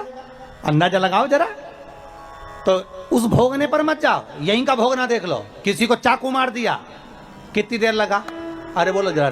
चाकू मारा 2 मिनट, मर गया 5 मिनट, कितने मिनट लगे? जम के बोलिए 7 मिनट। अब भोगना कितना है वो देखिए। पकड़ा गया, बंद कर दिया, 1 साल तक केस चला, 1.5 साल लग गया, 2 साल में निर्णय आया, 10 साल के लिए जम के बोलो अंदर गया। अब कितने साल लग गए? 10 तो अंदर, 2 बाहर। केस में कितने हो गए? 12। अब भोग 7 मिनट का क्रोध था, 7 मिनट में चक्कू मारकर व्यक्ति को मार दिया, पर भोगना कितना पड़ा? 12 साल। उसी तरह पृथ्वी पर मनुष्य पाप थोड़ा सा करता है, पर भोगना तो बहुत पड़ता है, क्योंकि पाप करने का समय कम होता है और भोगने का समय ज्यादा होता है। तो भोगना तो पड़ेगा, आए हो तो भोगो। पाप थोड़ी देर का है, पर भोगना ज्यादा है। इसलिए फिर निवेदन करूं आपसे, मत बुरे कर्म कर बंदे, वरना पछताएगा। भगवान की आंखों से तू बच नहीं पाएगा, तू बच नहीं पाएगा। भोगना है ये तो भोग।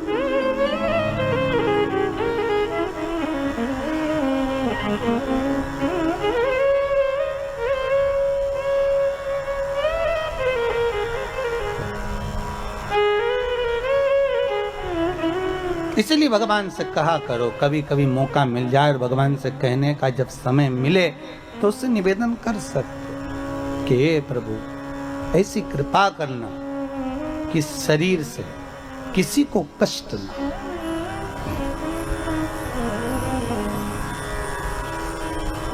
किसी को कष्ट ना। कुरुक्षेत्र की भूमि ढूंढी है युद्ध के लिए। विचार करो जरा, भगवान कृष्ण द्वारका में बैठे थे और अपने दूतों को कहा ऐसी भूमि ढूंढना जहां भाई भाई का दुश्मन हो जाए। द्वारपाल ढूंढते ढूंढते गए, कहीं नहीं मिली ऐसी जमीन। पहुंच गए कुरुक्षेत्र। बड़े भाई ने छोटे भाई से कहा जा उधर मेड़ पे से पानी आ रहा है, मेड़ को बांध दिया। छोटे भाई ने कहा भैया मेरे हाथ में सामान रखा है, तू चले जा, तू बांध दिया। बड़े भाई को क्रोध आ गया, उसने हल रखा था हाथ में, छोटे भाई के पेट में मार दिया। हल से खींचता हुआ छोटे भाई को ले जाकर मेड़ पे सुला दिया जहां से पानी को रोकना था। पानी तो रुक गया, भाई तड़प तड़प के मरता रहा। भगवान कृष्ण के दूतों ने जाकर कन्हैया से कह दिया हमने वाली भूमि देख ली जहां भाई भाई का दुश्मन है। कौन सी भूमि है? तो का कुरुक्षेत्र की भूमि। भगवान ने कहा युद्ध होगा तो वहीं होगा, नहीं तो भगवान चाहते तो प्रतापगढ़ में भी युद्ध करने आ सकते थे। दिक्कत क्या थी? हस्तिनापुर से तो जाना था, वहां गए तो उसकी जगह यहां आ जाते, प्रयागराज आ जाते, मथुरा पहुंच जाते। भगवान चाहते तो जहां जाकर युद्ध लड़ा देते, पर उन्होंने कुरुक्षेत्र की भूमि को ढूंढा। क्यों? उस भूमि पर युद्ध कराना, क्योंकि वहां भाई भाई का दुश्मन बन सकता है। केवल वही भूमि एक ऐसी है जहां पर भगवान कहते हैं कि मैं युद्ध करा सकता हूं, वो भूमि को ढूंढा। और उस भूमि का दूसरा फल क्या था? कुरुक्षेत्र की भूमि पर राजा कुरु, जिसने शंकर भगवान की आराधना करी थी, और शिव जी ने प्रसन्न होकर कहा था मांग कुरु तुझे क्या चाहिए। राजा कुरु कहता है प्रभु बस मुझे वर दे दो कि इस भूमि पर जो मरेगा उसको स्वर्ग मिलेगा, आप वर दो। भगवान ने कहा कुरु तू और कुछ मांग ले। राजा कुरु ने शंकर जी से कहा नहीं नहीं प्रभु, आप तो बस इतना वर दे दो कि मेरे कुरुक्षेत्र में, मेरे क्षेत्र में, मेरी इस कुरु भूमि पर जहां पर कोई मरे उसको स्वर्ग मिले। तो भगवान कृष्ण को तो मालूम था कि शंकर जी ने वर दिया है, इस भूमि पर जितने मरेंगे बेचारे, अभी परिवार की लड़ाई में, कौरव और पांडवों की लड़ाई में ये दूसरे मरेंगे, और दूसरे मरेंगे तो इनका क्या फायदा होगा? जमीन मिलेगी तो पांडवों को, जमीन मिलेगी तो कौरवों को, ट्रैक्टर मिलेगा तो पांडवों को, ट्रैक्टर मिलेगा तो कौरवों को, मकान मिलेगा तो पांडवों को, राज मिलेगा तो पांडवों को। तो परिवार की लड़ाई में जो दूसरे मरेंगे इनका भी तो उद्धार होना चाहिए। तो भगवान ने मन में सोचा एक काम करो कुरुक्षेत्र में युद्ध लड़ाओ। कुरुक्षेत्र में युद्ध लड़ाएंगे तो जितने मरेंगे इनको कम से कम स्वर्ग तो मिल जाएगा। तो भगवान ने ये चतुरता कर कर कुरुक्षेत्र में युद्ध लड़वाए कि मरे तो बैकुंठ।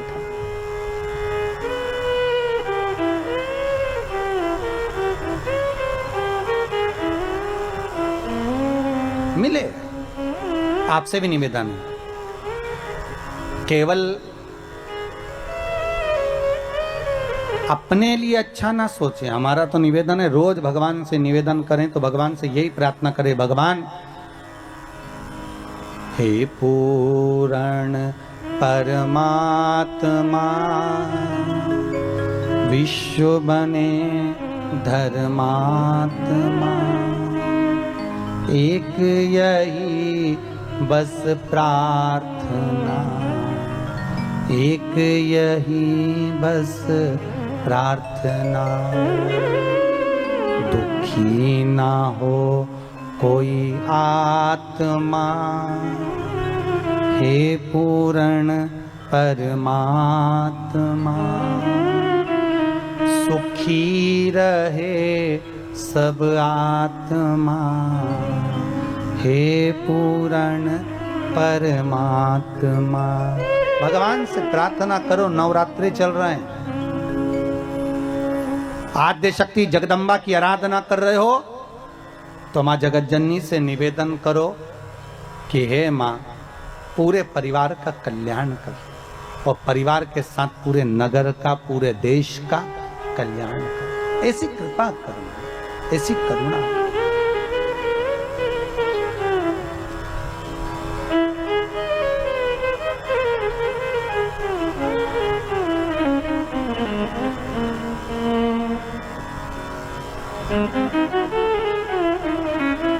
ऐसी कृपा हो, ऐसी दया हो जाए।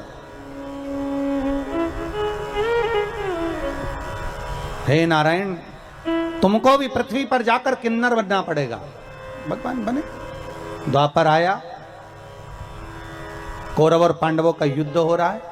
कुरुक्षेत्र की भूमि पर युद्ध मैदान में चंडी देवी आकर खड़ी हो गई और चंडी ने कहा, ए कौरव और पांडव, युद्ध एक शर्त पर होगा, पहले मेरे लिए बलि चढ़ाओ। अपने अपने परिवार के एक एक व्यक्ति की बलि चाहिए। पांडव अपने भाइयों में से एक की बलि दे दे और कौरव अपने भाइयों में से एक की बलि दे दे। कौरव तो खुश हो गए कि हम 100 में से एक बलि चढ़ गए, 99 बचेंगे। ये ले दे के 5, एक मर गए तो 4 ही बचेंगे। अब ये वही वाली बात आ गई ना, तेरा क्या होगा रे कालिया।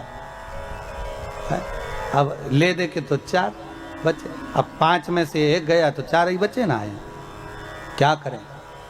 भगवान कृष्ण के पास खबर गई, कृष्ण के पास जैसी सूचना गई, भगवान कृष्ण ने अर्जुन को बुलाया। अर्जुन इधर आ। अर्जुन बोले, हाँ प्रभु, कल बलि चढ़ना है। अर्जुन याद कर, तू द्रौपदी को लेकर आया था। हाँ, फिर तेरी माता ने क्या कहा था कुंती ने? मेरी माता कुंती ने कहा था 5 बांट लो। फिर मैंने द्रौपदी से कहा था तुम्हें 5 पतियों की पत्नी बनना पड़ेगा। फिर द्रौपदी ने कहा बनने को तैयार हूं, पर शर्त एक है, एक एक पति के साथ में 1-1 वर्ष तक रहूंगी। मेरे पति के कमरे में अगर कोई दूसरा पति आ गया तो उसको 5 साल के लिए बन जाना पड़ेगा। अगर मंजूर हो तो मैं तुम्हें 5 पतियों की पत्नी बनने को तैयार हूं। फिर सब अच्छा चल रहा था। भीम के साथ में द्रौपदी रह रही थी। पांडवों की 1-1 वर्ष के साथ में द्रौपदी को रहना था। एक ब्राह्मण का बालक आया, पिता आया, दौड़ कर आकर कहता है, अरे अर्जुन, मेरे बच्चे को शेर उठा कर ले गया, सिंह ले गया, मेरे बेटे को बचा ले रे अर्जुन। अर्जुन गया अपना धनुष लेने के लिए, गांडीव लेने के लिए, पर वो धनुष तो भीम के कक्ष में था। दौड़ा, बिना पूछे अंदर प्रवेश कर गया, धनुष को उठा लाया, ब्राह्मण के बच्चे को बचा लिया। ब्राह्मण के बच्चे को बचाया, और जब ब्राह्मण का बालक बच गया, ब्राह्मण का बालक बच भी गया, पर द्रौपदी ने हाथ जोड़कर कह दिया कि अब आपको 5 वर्ष के लिए वन जाना पड़ेगा। अर्जुन, फिर क्या हुआ? अर्जुन कहते हैं मैं 5 साल के लिए बन गया। वन में जाकर मैंने नागों की कन्या उलूपी के साथ में विवाह कर लिया। विवाह करने के बाद मेरा एक बेटा हो गया, उसका नाम आरावन था। क्या नाम था? आरावन। भगवान कहने लगे अब अर्जुन खड़े हो जा, उसी जगह पर जहां तूने विवाह किया था, जहां तेरा बेटा हुआ था।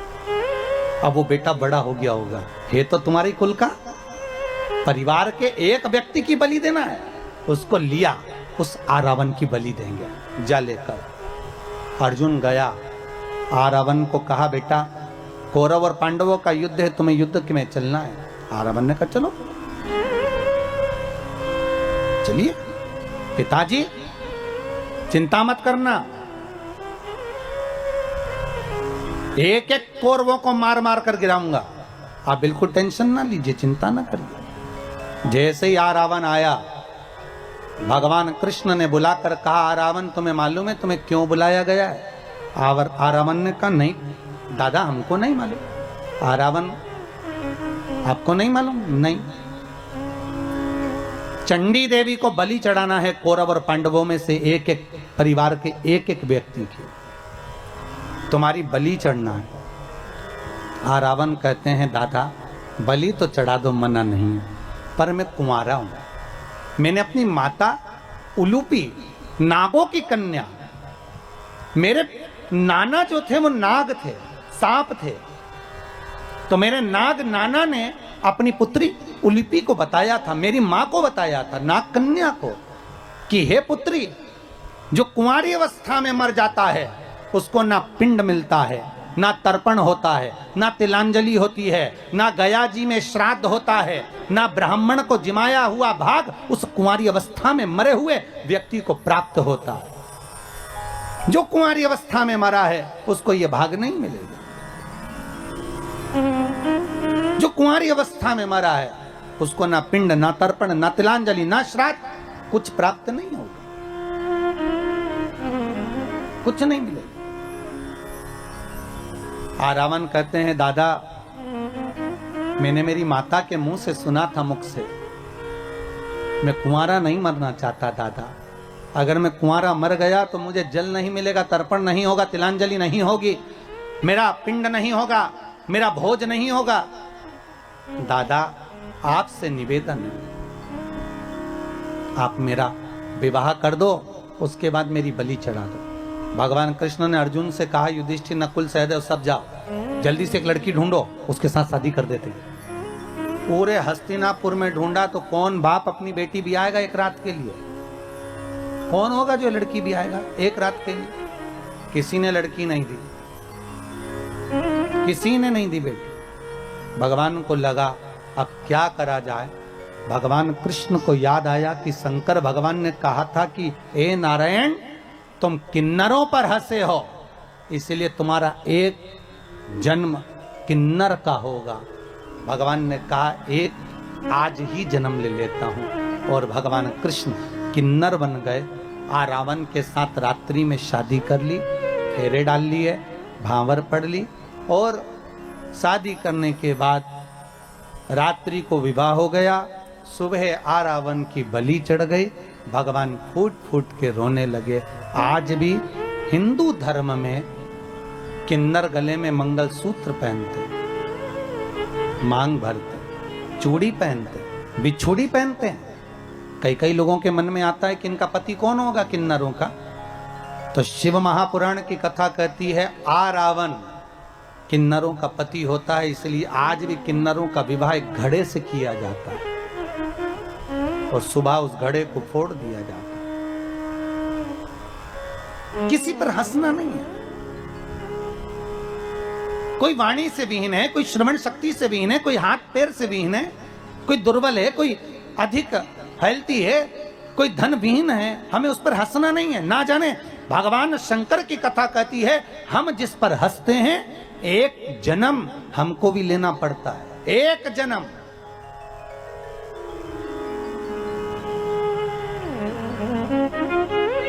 अरे ये कोरोना महामारी में देख लो जी, जब आपके आसपास में पिछले साल की कथा जरा निकाल कर देखिए, पिछले वर्ष को जरा निकाल कर देखो, जब कोरोना में कोई आसपास के मोहल्ले में, कॉलोनी में जरा सा किसी को कोरोना होता था, एम्बुलेंस दौड़ कर आती थी, बहुत सारे लोग इकट्ठे होकर उसको लेकर जाते थे, और पूरे मोहल्ले के लोग देखकर हरे राम, कुछ हंसते थे, कुछ मुस्कुराते थे, कोई विचार करते थे, देखो वो चले गया। कई लोगों ने कमेंट्स भी करे, ऐसा कर्म किया होगा, ऐसा किया होगा।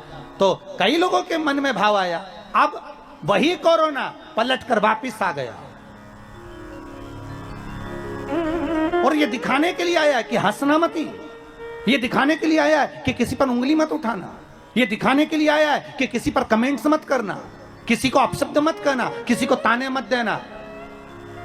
अरे भारत की भूमि पर इतना नाजुक समय चल रहा है साहब, इस नाजुक समय में दुनिया के लोगों को तुम्हारे धन की नहीं, इस नाजुक समय में तुम्हारे द्वारा अच्छी वाणी की, प्रेम के शब्द की जरूरत है। जो बीमार पड़े हैं उनको फोन लगाकर बात तो कर लो और कह दो मत घबराना भाई, ऐसी कोरोना बीमारी तो चलती रहेगी, घबराना मत ही, हम बैठे हैं। चिंता मत करना, ठीक होकर वापिस आएगा, ठीक होकर वापिस आएगा। अमेरिका में एक व्यक्ति को फांसी की सजा हो रही थी, तो फांसी की सजा होने से पहले मेजर ने कहा एक काम करो, अब की बार फांसी की सजा चेंज करी जाए। क्या?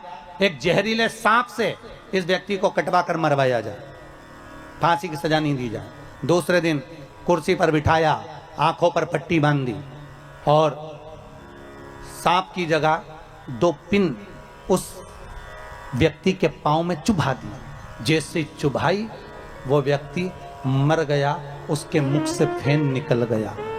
वैज्ञानिकों ने रिसर्च करा, आखिर ये हुआ क्या? मेडिकल साइंस ने जानना चाहा, सांप तो काटा नहीं तो मरा कैसे, इसके शरीर में सांप का जहर आया कैसे? तो रिसर्च में निकला कि वो भय सांप का अंदर से इतना हो गया था कि मात्र पिन चुभने से भी लग गया कि सांप डस गया और वो शरीर में जहर बन गया और वो मर गया। तो आज के समय में दुनिया के लोगों को समझाओ कि मुख पर मास्क लगाएं, हाथ धोएं, सोशल डिस्टेंसिंग का पालन करें, पर घबराएं नहीं। ये कोरोना महामारी से डरने की जरूरत नहीं है। अपने पहचान वालों को फोन लगाकर उसको डराओ मत, ही उसको मैसेज कर कर घबराओ नहीं कि इतने मर गए, तेरा क्या होगा, उस हॉस्पिटल में इतने मर गए, ऐसा हो गया। घबराना नहीं है, डरना नहीं है, उस व्यक्ति को समझाना है कि तू ठीक होकर वापिस आएगा।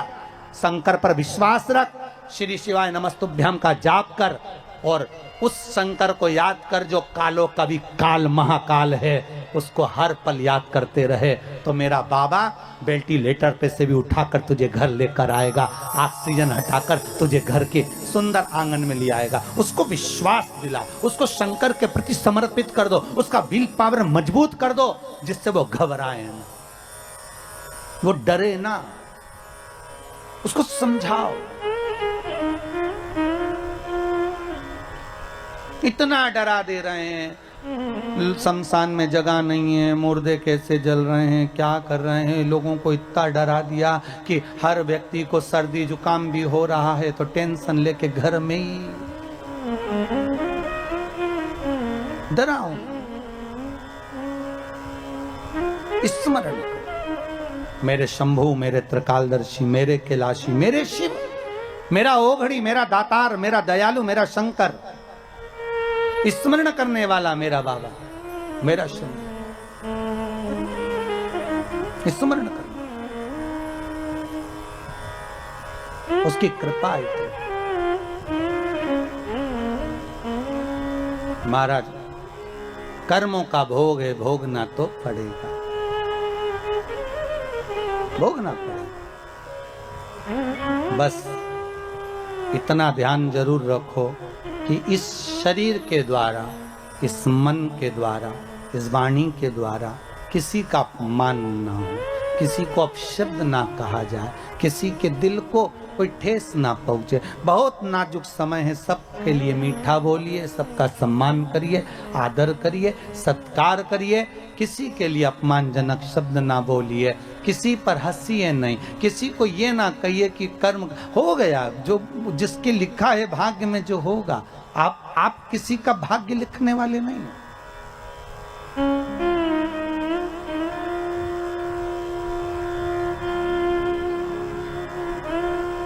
होगा। भगवान शिव ब्रह्मा जी से बोले, ब्रह्मदेव रुकिए, आपने क्या बनाया ब्रह्मा? ब्रह्मा कहते हैं किन्नर बन गए प्रभु। कोई बात नहीं, बन गए ना, सबसे पहली सृष्टि किन्नर की होगी, चिंता मत करो। आपने बनाया है, गलत नहीं होगा, गलत नहीं होगा, कोई बात नहीं। ब्रह्मदेव, अब आप हमारे प्रतिबिंब का दर्शन करिए, आप हमारे प्रतिबिंब का दर्शन करिए ब्रह्मदेव। भगवान शंकर ने अर्धनारीश्वर स्वरूप का दर्शन दिया है। कौन सा स्वरूप बनाया है? अर्धनारीश्वर स्वरूप। आधा शिव, आधा पार्वती शंकर भगवान ने अपना अर्धनारीश्वर स्वरूप का दर्शन कराया, और जो अर्धनारीश्वर स्वरूप का भगवान दर्शन कराते हैं, आधा शिव आधा पार्वती देखकर ब्रह्मा थकित रह जाते हैं। और ब्रह्मा भगवान शिव का जो स्वरूप देखा है, ब्रह्मदेव की आंखों से जल निरंतर बह रहा है, जल निरंतर बह रहा है। पधारी अर्धनारीश्वर, जल निरंतर बह रहा है।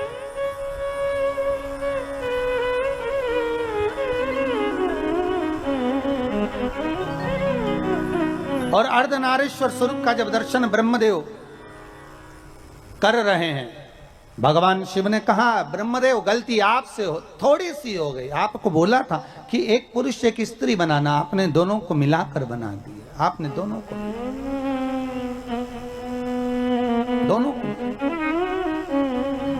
करा दर्शन अर्धनारीश्वर भगवान का।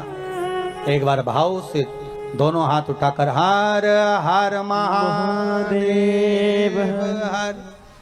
आज अपन ने भगवान अर्धनारीश्वर स्वरूप का दर्शन किया है, भाव भक्ति से आनंद के साथ।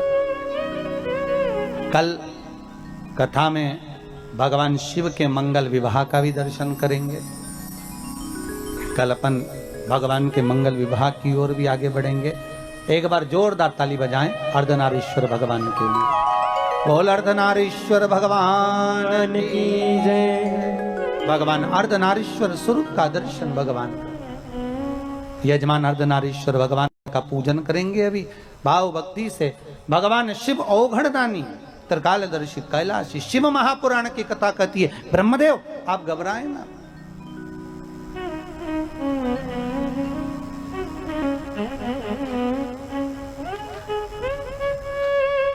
आप घबराए ना।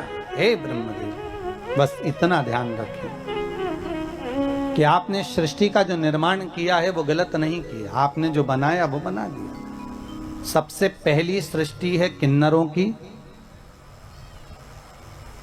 सबसे पहली सृष्टि किन्नरों की। इसलिए आज भी हमारे यहाँ कोई शुभ कार्य होता है, अच्छा कार्य होता है, तो उस शुभ कार्य में किन्नरों को बुलाया जाता है, उनको नेक निछावर दी जाती है। महाराज नेक निछावर उनको दी जाती है, आज भी देते हैं महाराज। तो ब्रह्मदेव ने सृष्टि का निर्माण किया। समय आया फिर आपसे निवेदन करें भाव भक्ति से शिव उपासना। कल आपको कथा में कहा था, शंकर का अनुमोदन, शिव का स्मरण, शिव का किया गया भजन। शिव महापुराण की कथा कहती है कि कुंवारी अवस्था में अगर कोई मर भी गया है तो शिव महापुराण की कथा श्रवण कर लेने पर, फिर वही वाली बात आ गई जो कल कथा में कही थी कि आप कभी मौका मिले तो पुराणों को उठाकर देखना, उसमें मिलेगा। और पुराण उठाकर नहीं दे सकते तो उज्जैन के ऋण मुक्तेश्वर मंदिर पर जाकर पढ़ना, वहां लिखा मिलेगा कि शिव महापुराण की कथा 71 पीढ़ी को तार देती है। उसका साधन, उसका साध्यता, उसका आनंदता यही वर्णन करता, उसका आनंद यही वर्णन करता।